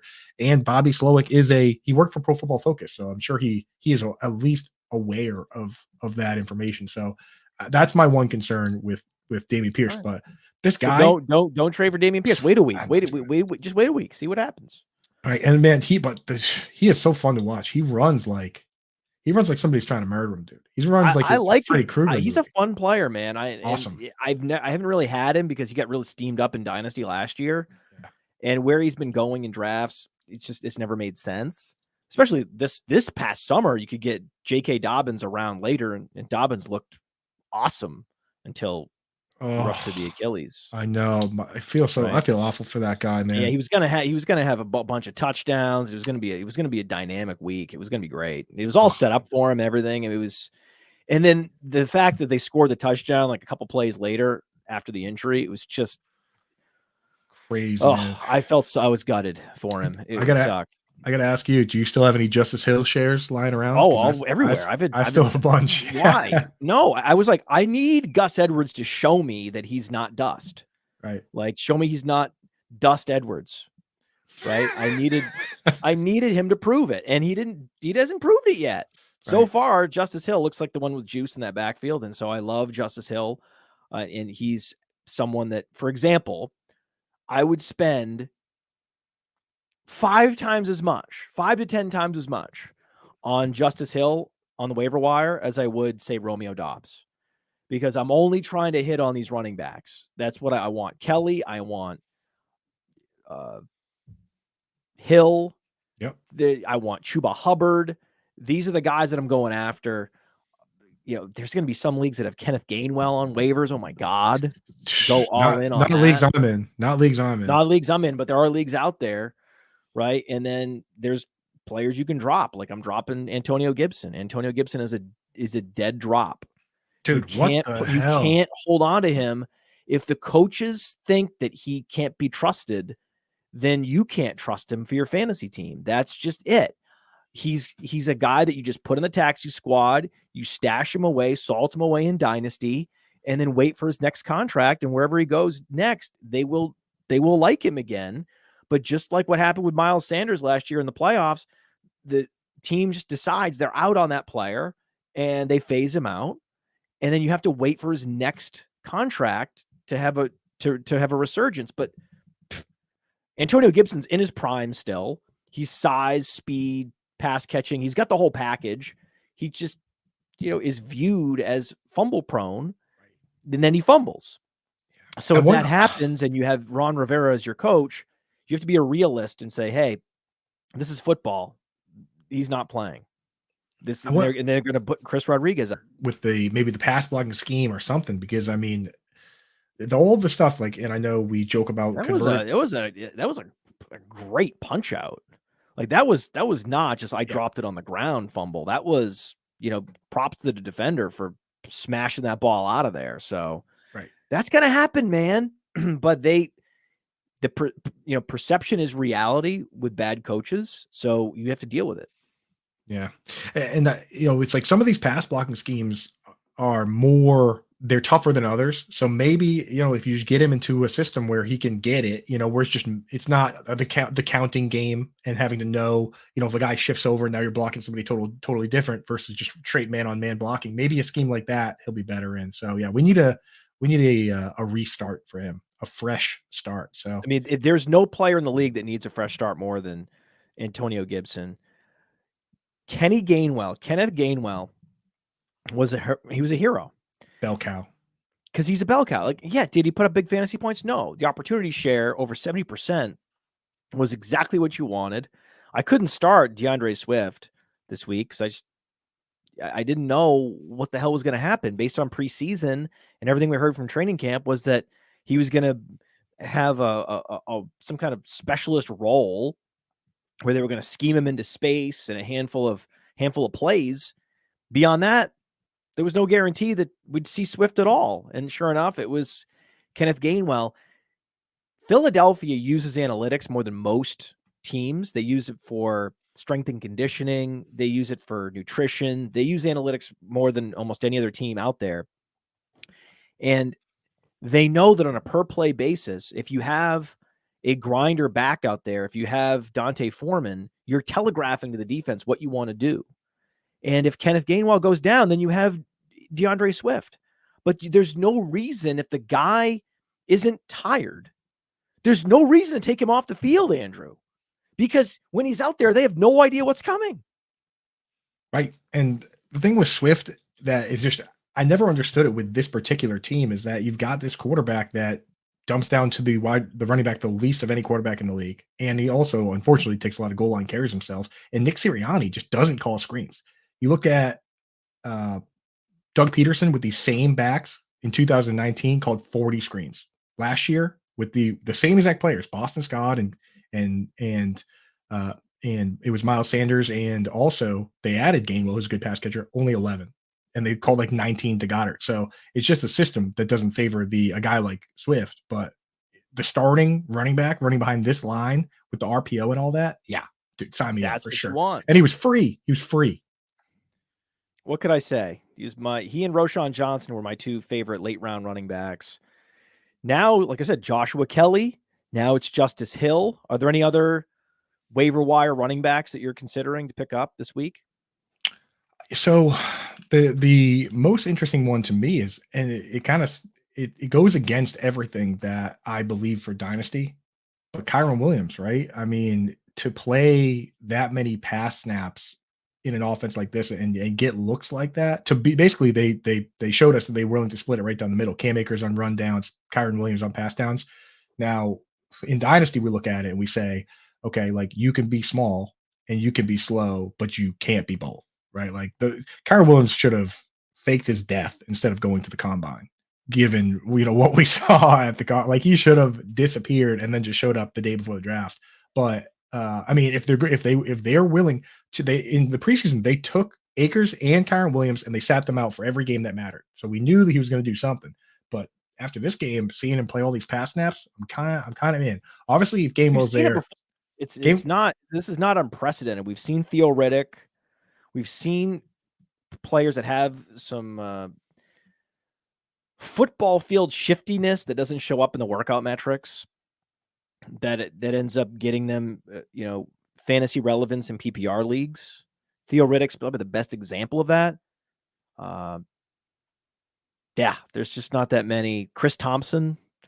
So there's a handful of these guys. Chris Thompson was at one point the RB12 in fantasy for a year.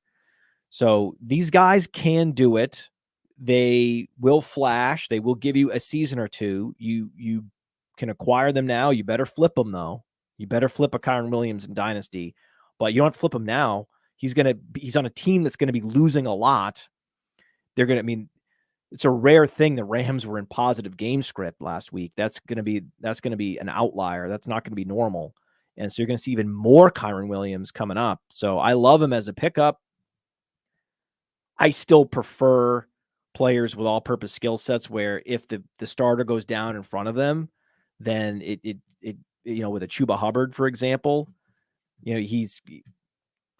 that could be game over if Chuba Hubbard gets the starting role there. I prefer Roschon Johnson. There's some options.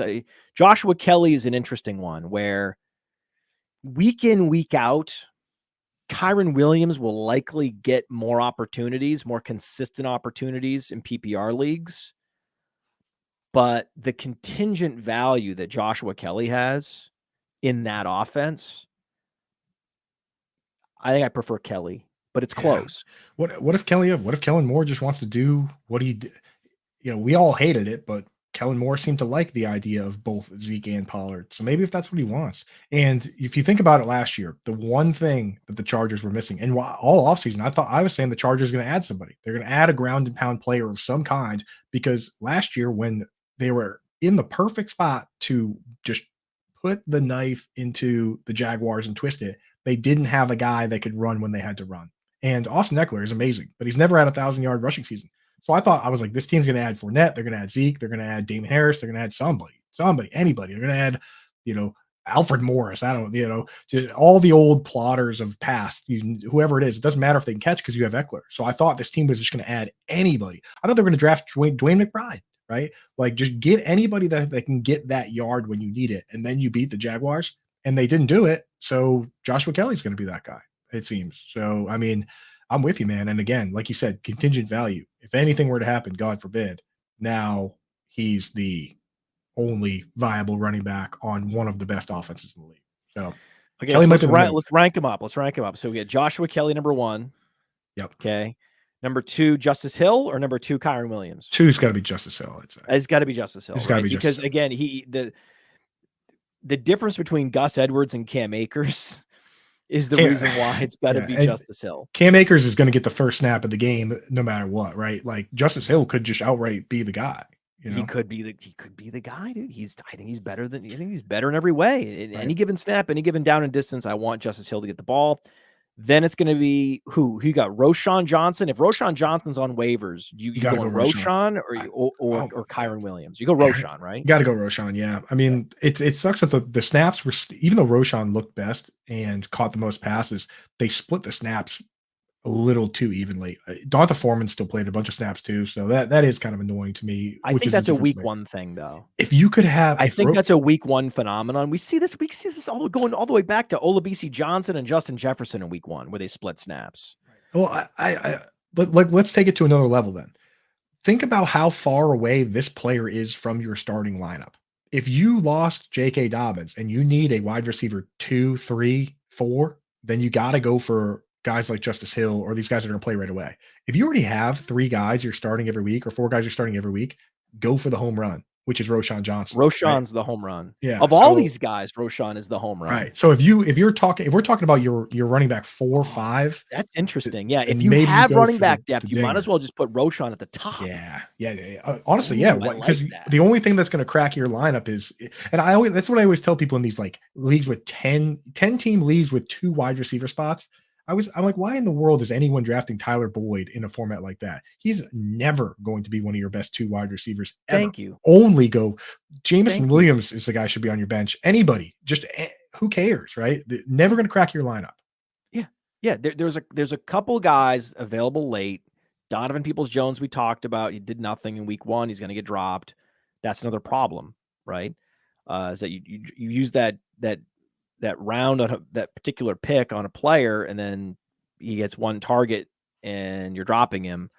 Marvin Mims was another guy. There's a handful of guys, Jaden Reed, available deep into the teens, final round of a lot of seasonal league drafts where it's like, yeah, I can get behind this. But there's we're talking about less than 5 receivers I would even get behind in those rounds, where there's a stack of 20 running backs I want. Right. So Kyron Williams would probably in all scenarios, Kyron Williams would be the 4th option on the waiver wire. And then I got Chuba Hubbard as my 5th option. Oh, I have so much Miles Sanders. I don't even want to think about Chuba Hubbard, but he did. He looked better with the ball in his hands, which is awful. I'm just hoping it's the groin for Miles Sanders. I'm just horrified for the situation. He looked better. And Miles Sanders fumbled. So another fumble for Miles Sanders, then that's going to get the coach's attention. But he has the security of the contract to at least not get Antonio Gibson right away. Now we have other options down the board, the rookies. Spears, Tucker. Who you got between Tucker and Spears? Spears played technically played more snaps than Derrick Henry. So got to go Spears. Yeah, Tucker didn't really. Tucker's really not. Yeah. Tucker's the guy that's on my. I have a lot of him, and I'm actually dropping him this week. To be honest with you, he just didn't quite play enough. Rashad White, we got to feel good about Rashad White. And I feel great. Yeah. This is another one of those performances where there were a bunch of these performances, like Anthony Richardson, where it's like, yeah, didn't light up the box score. Loved what I saw. Right. Rashad White didn't light up the box score. Loved what I saw. Right. Tajay Spears didn't light up the box score. Loved what I saw. At the same time, though, it's frustrating that the one play that was working in the first half was the Derrick Henry screens. Right. How do you not adjust? How does the coach not go to the offensive coordinator at halftime and go, I want to see at least 3 more Derrick Henry screens in the second half until they stop it? Just do it until they stop it. Yeah. This is one of the great mysteries. If anyone in the chat, anyone out there, email me, podfather@rotowonderworld.com, has an answer to this question. How could you have 2 plays that are the 2 best plays, which are the exact same play in the first half, 2 screens to Derrick Henry, both work better than any other play, and then not call another one? It just, I don't understand it. You know, I love Tajay Spears, but I'm also thinking, why don't they just have Derrick Henry out there more and dump it off to him more? It's just if you're gonna lose, give the ball to your best player. You know, I don't get it, but the fact of the matter is, Spears was out there a lot more than we thought he would be, and he is dynamic. And he will be the primary back if Derrick Henry misses games. So there's a lot of reasons to love Spears and stash him and if he's available off the waiver wire. What about Skyy Moore? And this is going way back, right? Way back to Thursday night. Yeah. Skyy Moore, buy low. Like, this is the obvious buy low where everyone's going to be like, yeah, we all know Skyy Moore's a buy low. You don't have to tell us that. Or is he not? I mean, that's the thing, is that to us, it's obvious because we do this every day. We pay attention. We talk about it all the time. But to a lot of people, they're freaking out. And the beautiful thing for the Skyy Moore value is a lot of people are just lumping him in with the Kadarius Toney and saying, oh, well, both these guys were terrible. Whereas Kadarius Toney had maybe the worst worst wide receiver game I think I may have ever seen. And he was also a part-time player, whereas Skyy Moore was a full-time player. That means all the difference in the world of what we're looking for. So I'm willing to buy low on Skyy Moore, and also a guy that's on my, if I can just sneak him onto my roster without a lot of fanfare, Rashee Rice is a guy where if I've got a spot for him on the bench, I think he looked pretty good. And over the long term, his profile, the upside for him, he's never going to be fast, he's never going to be a world beater, but he's got the one thing he's got his hands and contested catches. Like he's got a little bit of that Keenan Allen, DeAndre Hopkins. I'll just get it. If you throw it there, I'll just grab it. So I do I'm interested in Rashee Rice, and but he's not a full-time player, so it's not like he can score this week and then you just throw him right in your lineup. He's a long-term stash, but I'm interested. Okay, yeah, I mean I think that makes sense. That makes sense. Now, what about Drake London? Drake London, I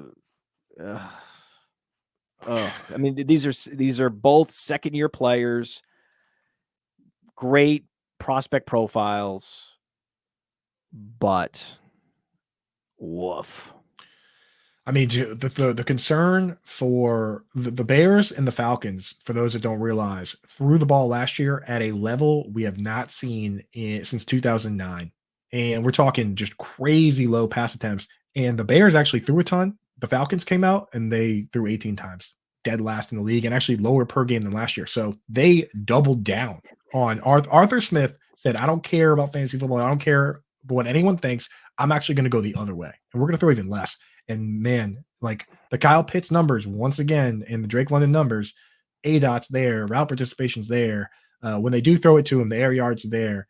Like it's painful, man. It's painful that you have this small sample size that if it were ever to be expanded would be awesome. And we're gonna have to wait. We're gonna have to wait. And it just breaks my heart, man. It breaks my analytical heart to watch this happen. But at the same time, they won the game, and Bijan Robinson and Tyler Algier looked awesome. So what can we say? What can we say to Arthur Smith to make him do what we want to do for fantasy football if they win the game? Yeah.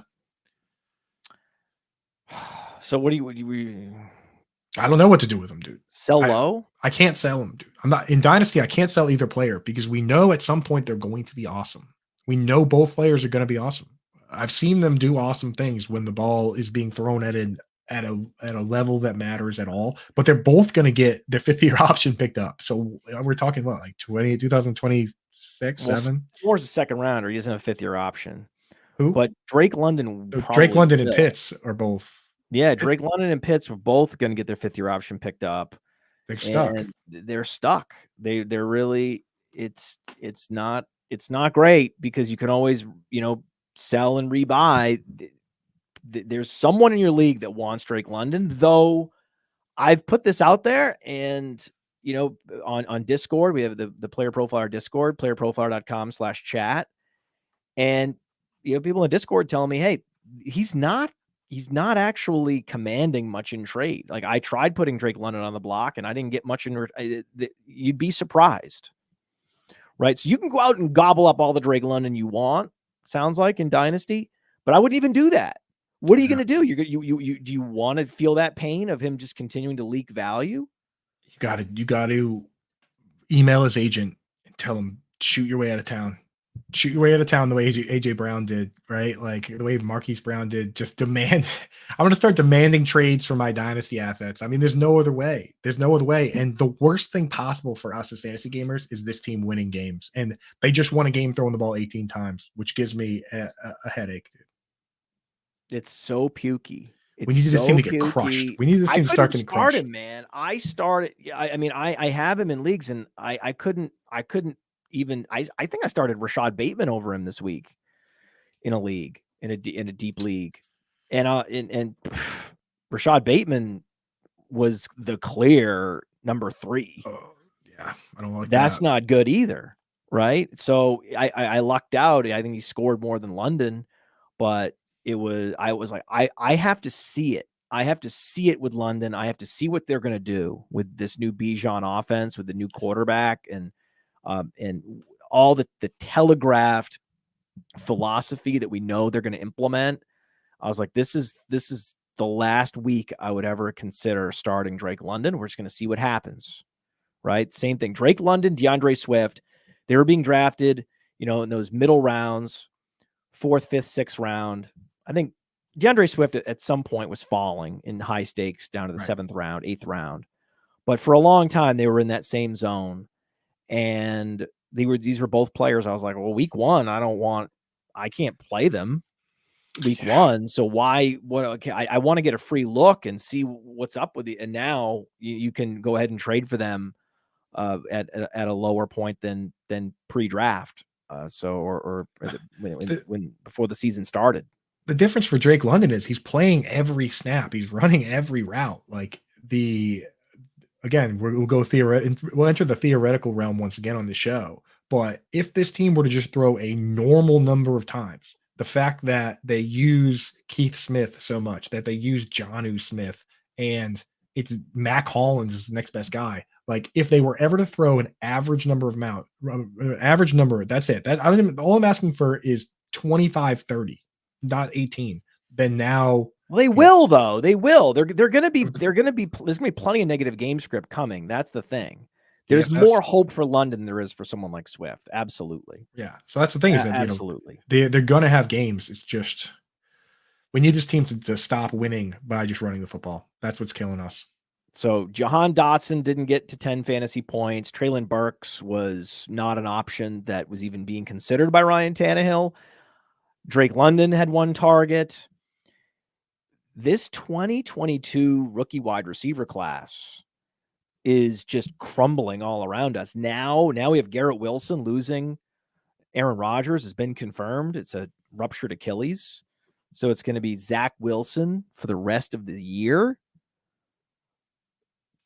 I can't believe it. I mean, it was such a promising wide receiver class where you just had rat-a-tat-tat, receiver, 9th pick, 10th pick, 11th pick, 12th pick, 15th pick, 20th pick, receiver. And now I look up, and if you didn't draft Olave, you're disappointed.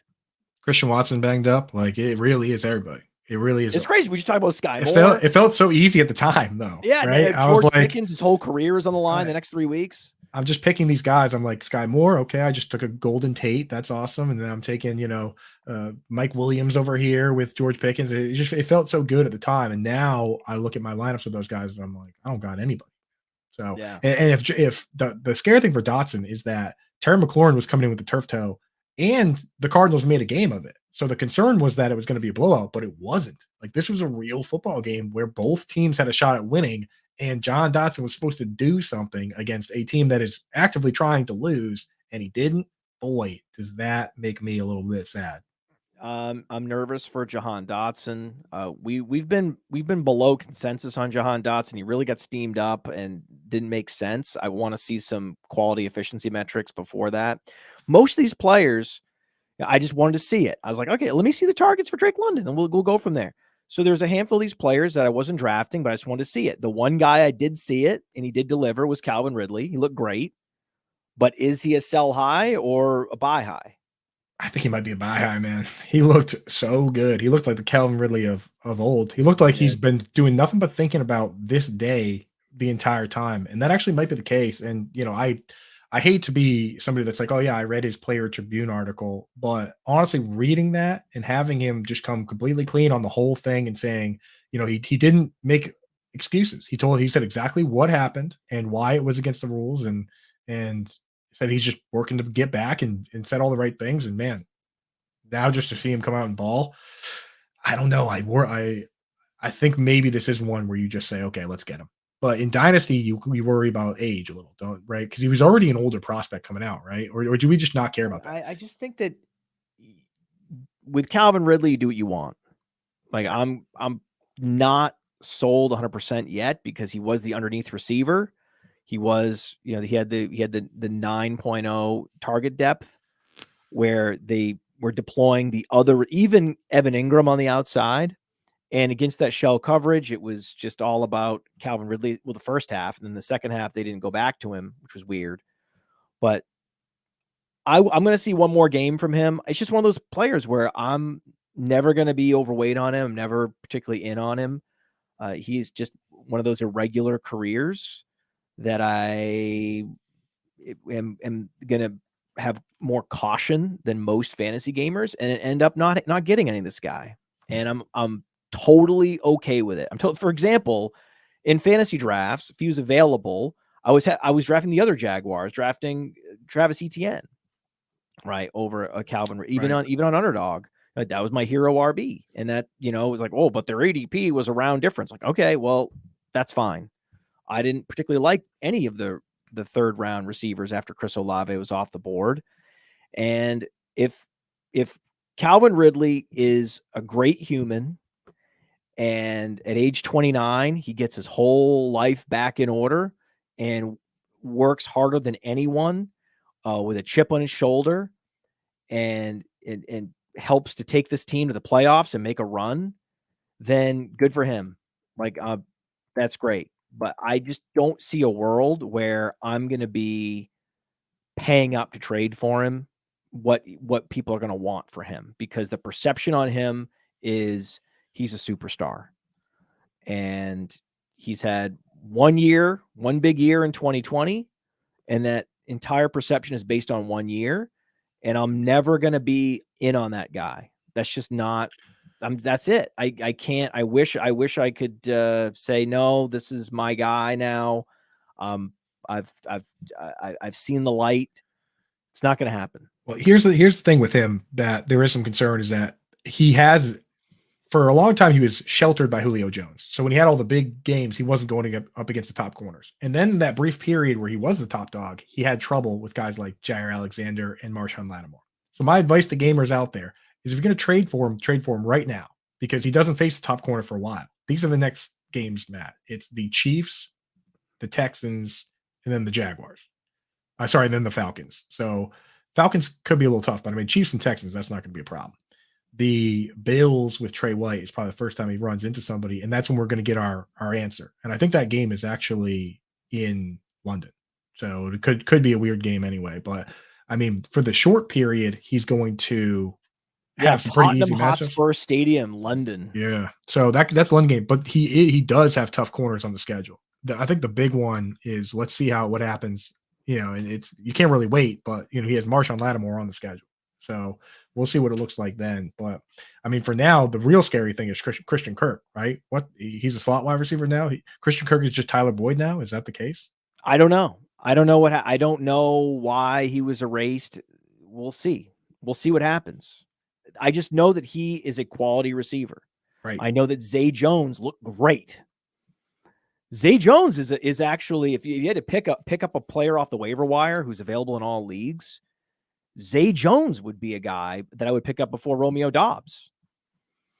Zay Jones is making spectacular catches out there. This is going to be an offense that spreads the ball around between Evan Ingram and Travis Etienne. I would never say the cliche that people say about mouths and feeding. We're not feeding any mouths, but that's another problem with Calvin Ridley. Is this is the opposite of what we see in Indianapolis with Michael Pittman. So I believe Michael Pittman will outproduce Calvin Ridley, if for no other reason than one guy is the clear alpha and the other guy is a nice quality possession receiver who happens to share the field with a bunch of other quality receivers, 4 other quality receivers. And against the Indianapolis shell, he was just open underneath nonstop. Right. And then he had this one catch where they decided just to everybody fall down and not touch him. Okay. We'll see.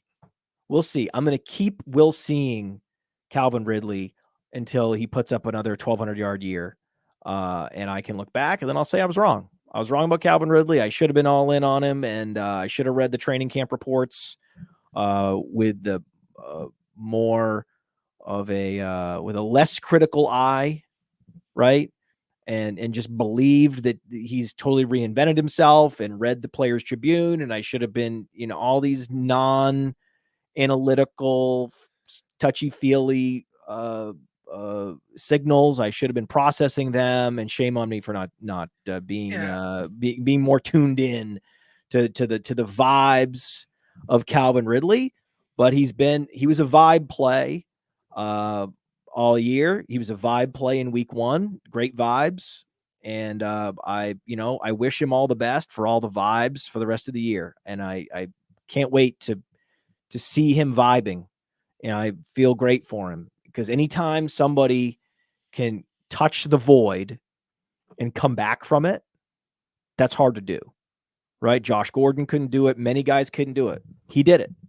Right. So could be a Darren Waller, I guess, did. But and the thing is, Darren Waller did it. Huge respect for Darren Waller. You don't have a hard thing to do. Most athletes don't do it. So I can respect the hell out of him. We're not having necessarily any of him, rostered.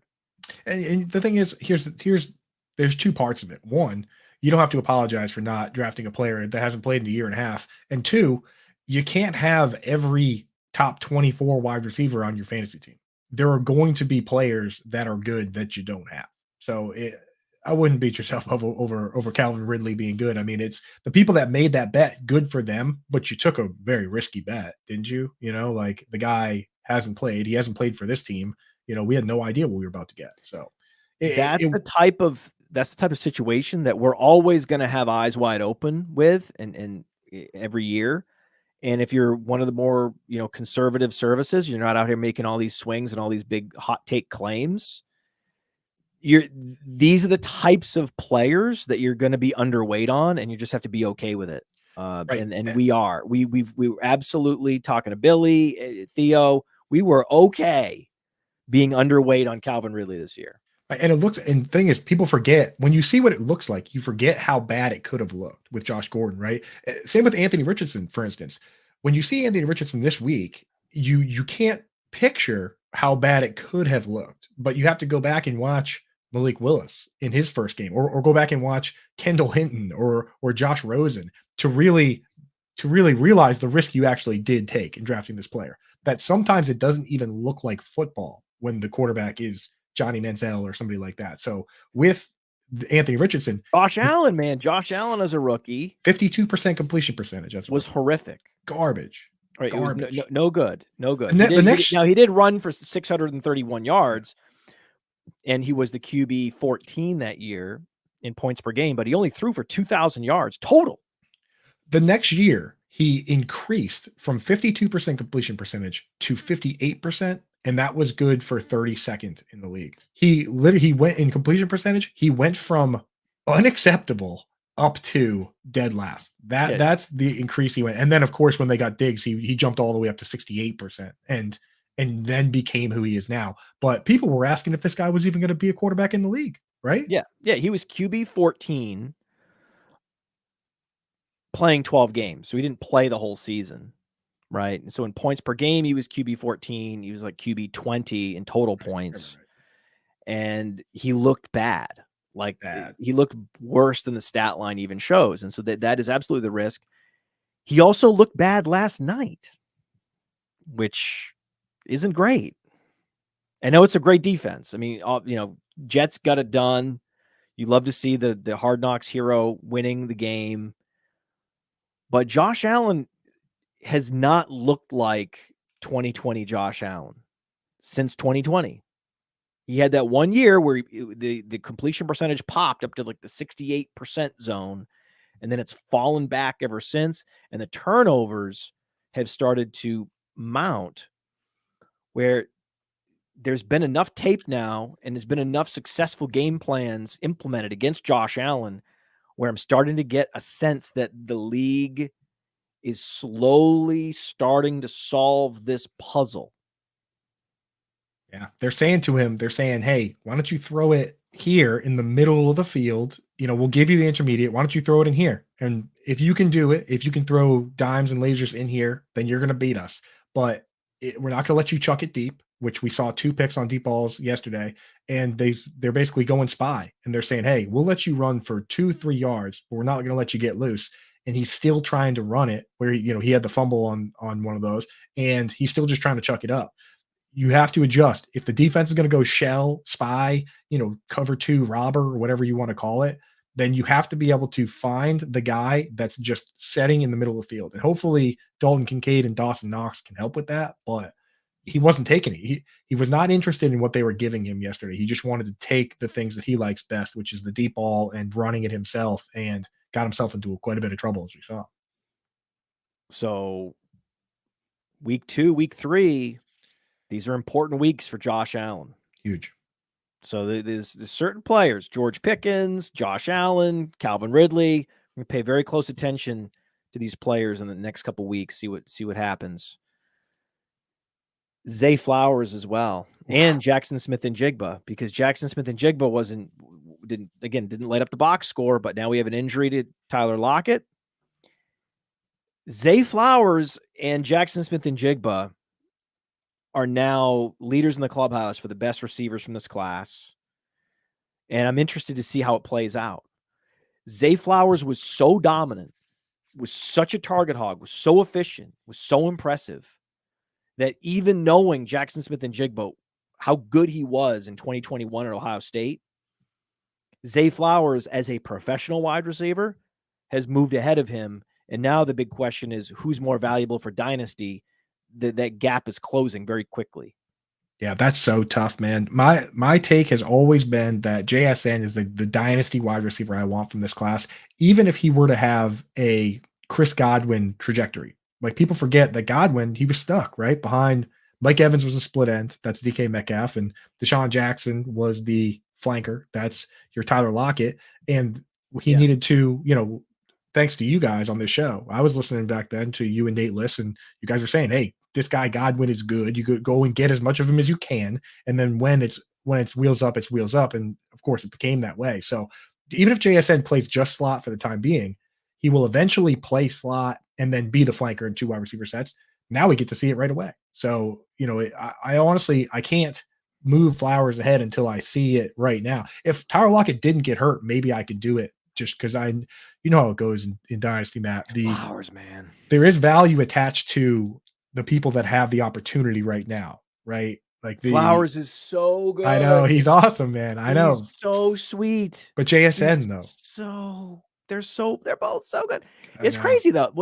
What's I think poisoning my brain is there were so many more videos of Zay Flowers owning people in training camp than Jackson Smith and Jigba.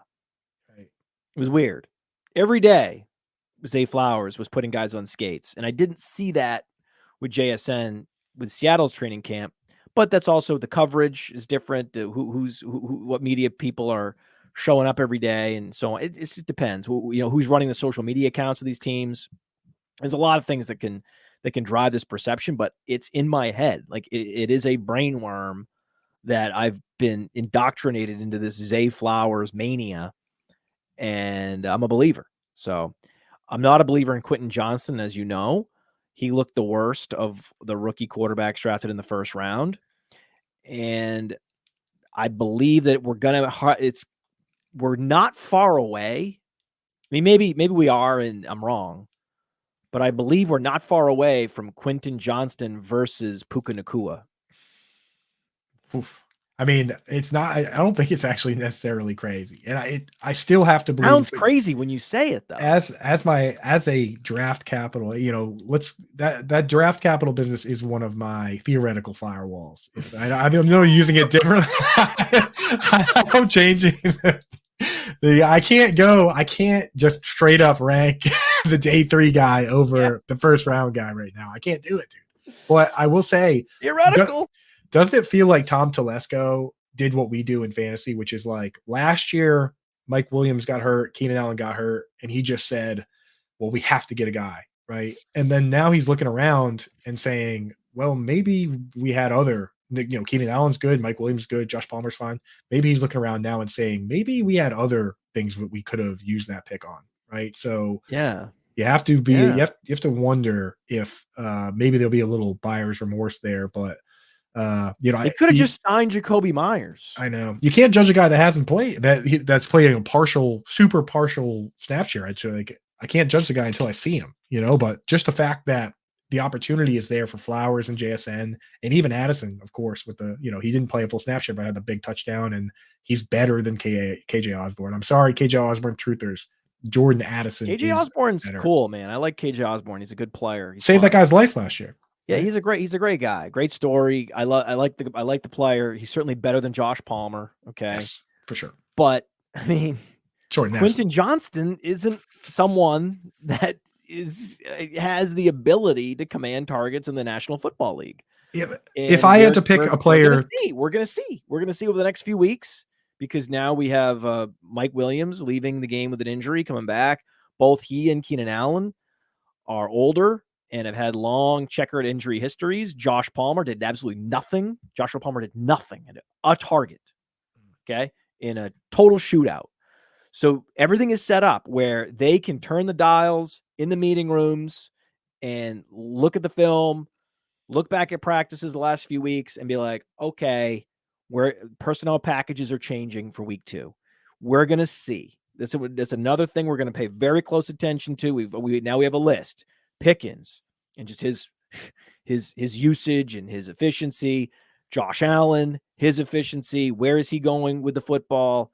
That's something to pay close attention to. And the Quentin Johnston snap share. The Quentin Johnston route inventory. When and where is he on the field and what routes is he running? It's going to be very telling after they lost week 1 and Palmer was invisible. Useless, man. And the concern for Quentin Johnston is that, there's a possibility with guys like this that he could be the next DJ Chark, where on paper you've created this character in Madden that's got the speed and he's got the jump balls, but when it comes to the actual game, he just doesn't go up and get the football the way he should. And with I think he'd be lucky to be Chark. I think that would be a win if you get 1,000-yard season out of him. I think. The 1,000. But Chark has kind of been, besides the 1,000-yard season, he has been like the paper tiger, right? Where he's got the size, he's got the speed. The fake alpha of the fake alphas, right. Absolutely. But to even become a fake alpha, you have to show some signs of alpha. You got to be Kenny Golladay first, right? You got to have some Golladay in you. You got to have some Chark in you. My worry is that we're talking about a N'Keal Harry. We're talking about failure to launch. Dude, Josh Dotson, failure to launch. The people that drafted Quentin Johnston over Zay Flowers just threw their phone out the window, buddy. They were hearing that. The N'Keal Harry, oh man, that's but it is. There are a lot of people, and I was so this one league I was in, I did a trade up and it didn't end up mattering at all for what I exchanged, because I wanted to jump up a pick to make sure I could get Addison and not get stuck with Quentin Johnston or Zay Flowers, right? Because at the time we had Addison, and most people had Addison a step above both Flowers and Johnston. Right now, Flowers is moving ahead. Right after week 1, what we've seen, Flowers moving ahead. He was already on his way to move ahead.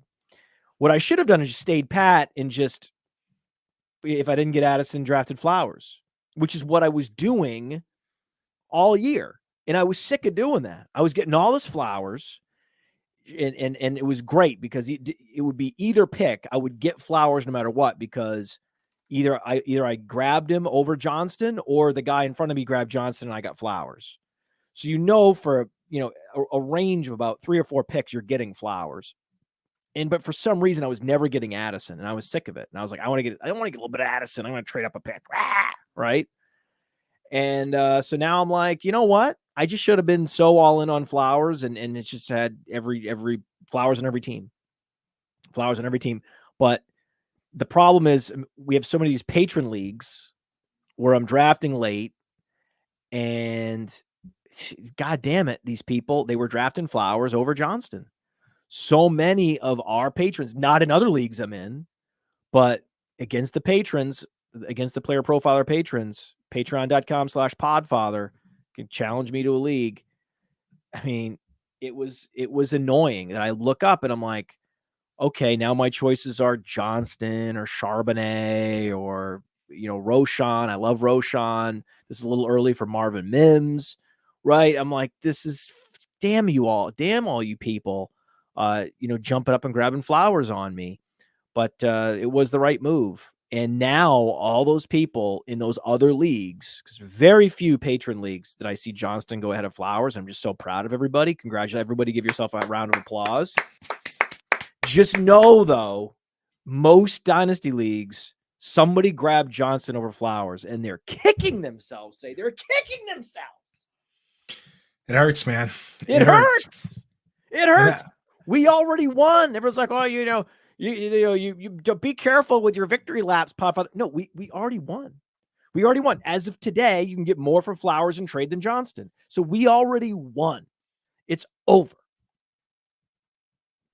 Yeah. So, and that's what's yes, brutal about Dynasty. The Chargers should have just signed Jakobi Meyers. Yeah, that's what's brutal about Dynasty is that you in our minds, it's like, I'm going to get this guy, I'm going to get that guy, but you only have so many picks and you don't get to pick where they are. So you kind of have to just have more Dynasty teams if you want these guys. You can't just maneuver it unless you do an auction, which I think, that probably that could solve some of it. But again, those leagues are tough. Yeah. Yeah. Is Jakobi Meyers the most underrated receiver in the league? He might be, man. I mean, I doubted him, dude. And as a Patriots fan, it brings me great pain to see him go out and be awesome when it looks like we might have paid up for a worse version of the guy we already had. It's like, if that's all we needed was him to play the way he played yesterday for the Raiders, then he could have been the guy in Bill O'Brien's offense that plays that Wes Welker role. Not saying that he's Wes Welker, but Wes Welker in 2011, last time Bill O'Brien called plays, 173 targets. And Juju, I don't know what this is with the explosive knee and Albert Breer and all that, but he didn't even play the full game. Kendrick Bourne had to step in and be the dog. So I don't know, man. But Jakobi Meyers, if he's Juju's dust. Yeah, he might be. It's over. It's over with Juju. That was a mistake to bring him in. And Devontae Parker and Kendrick Bourne, all these signings, all these Nelson Aguilar, that's the cost, right? You can say, oh, well, it's not that much money. Oh, well, the salary cap's flexible. Oh, well, you can always, restructure, yada, yada, yada, yada. It doesn't matter. No, it does. Bad signings matter. And the manifestation of signing Aguilar, overpaying Bourne, overpaying Parker, whatever you paid for Parker is an overpay. It's a dead roster spot. It's a rookie that won't get a roster spot. Gibson, right? What did they do? They shed all their receivers, right? They emptied out their receiver room in New York, and they ended up having to sign an undrafted free agent who ended up scoring the winning touchdown, right? That's the cost. That's the hidden cost. The hidden cost of all these bad wide receiver contracts in New England is you can't afford to extend Jakobi Meyers. That should have been their focus instead of bringing in Devontae Parker. Just extend Meyers, right? And there are rookie receivers that you're not going to get exposure to, and you're not going to even have a chance to sign to your active roster because you've got so much of this deadweight veteran carcass on your roster. That's the cost, man. Now their number one receiver is Hunter Henry. The number one tight end in the league, apparently. He led all tight ends in yards this week with 56 yards, making my job impossible as a guy that does tight ends. I'd love to talk tight ends with you today, Matt, but I got to jump for 1:00. Got a show coming up here. Oh, you got a show. Yes. Okay. Yeah. So we'll get you out of here. Give us a truther, guy you're stashing, deep dynasty leagues, perhaps, or just a guy in your taxi squad that you just believe in.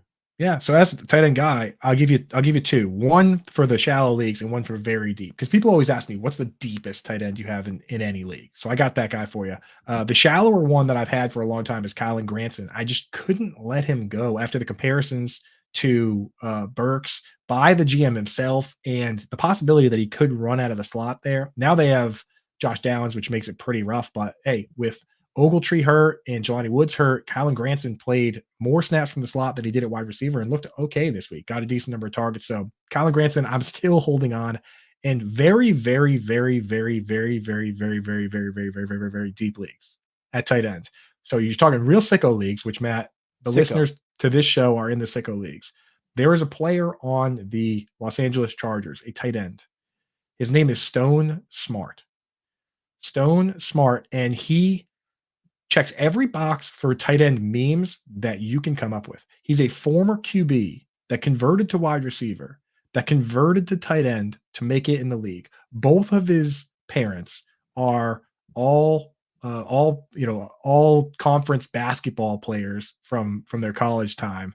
And he went out, had an electric catch in preseason. And let me give you this, Matt. His middle name is Cole. Stone Cold Smart is this guy's name. The Stone Cold Stunner. So if he ever gets, he's buried on the depth chart right now, but he's got the athleticism. He's got the name. Though he's the very deepest tight end I got in the book for you, buddy. Stone Smart. 2 T's on Smart.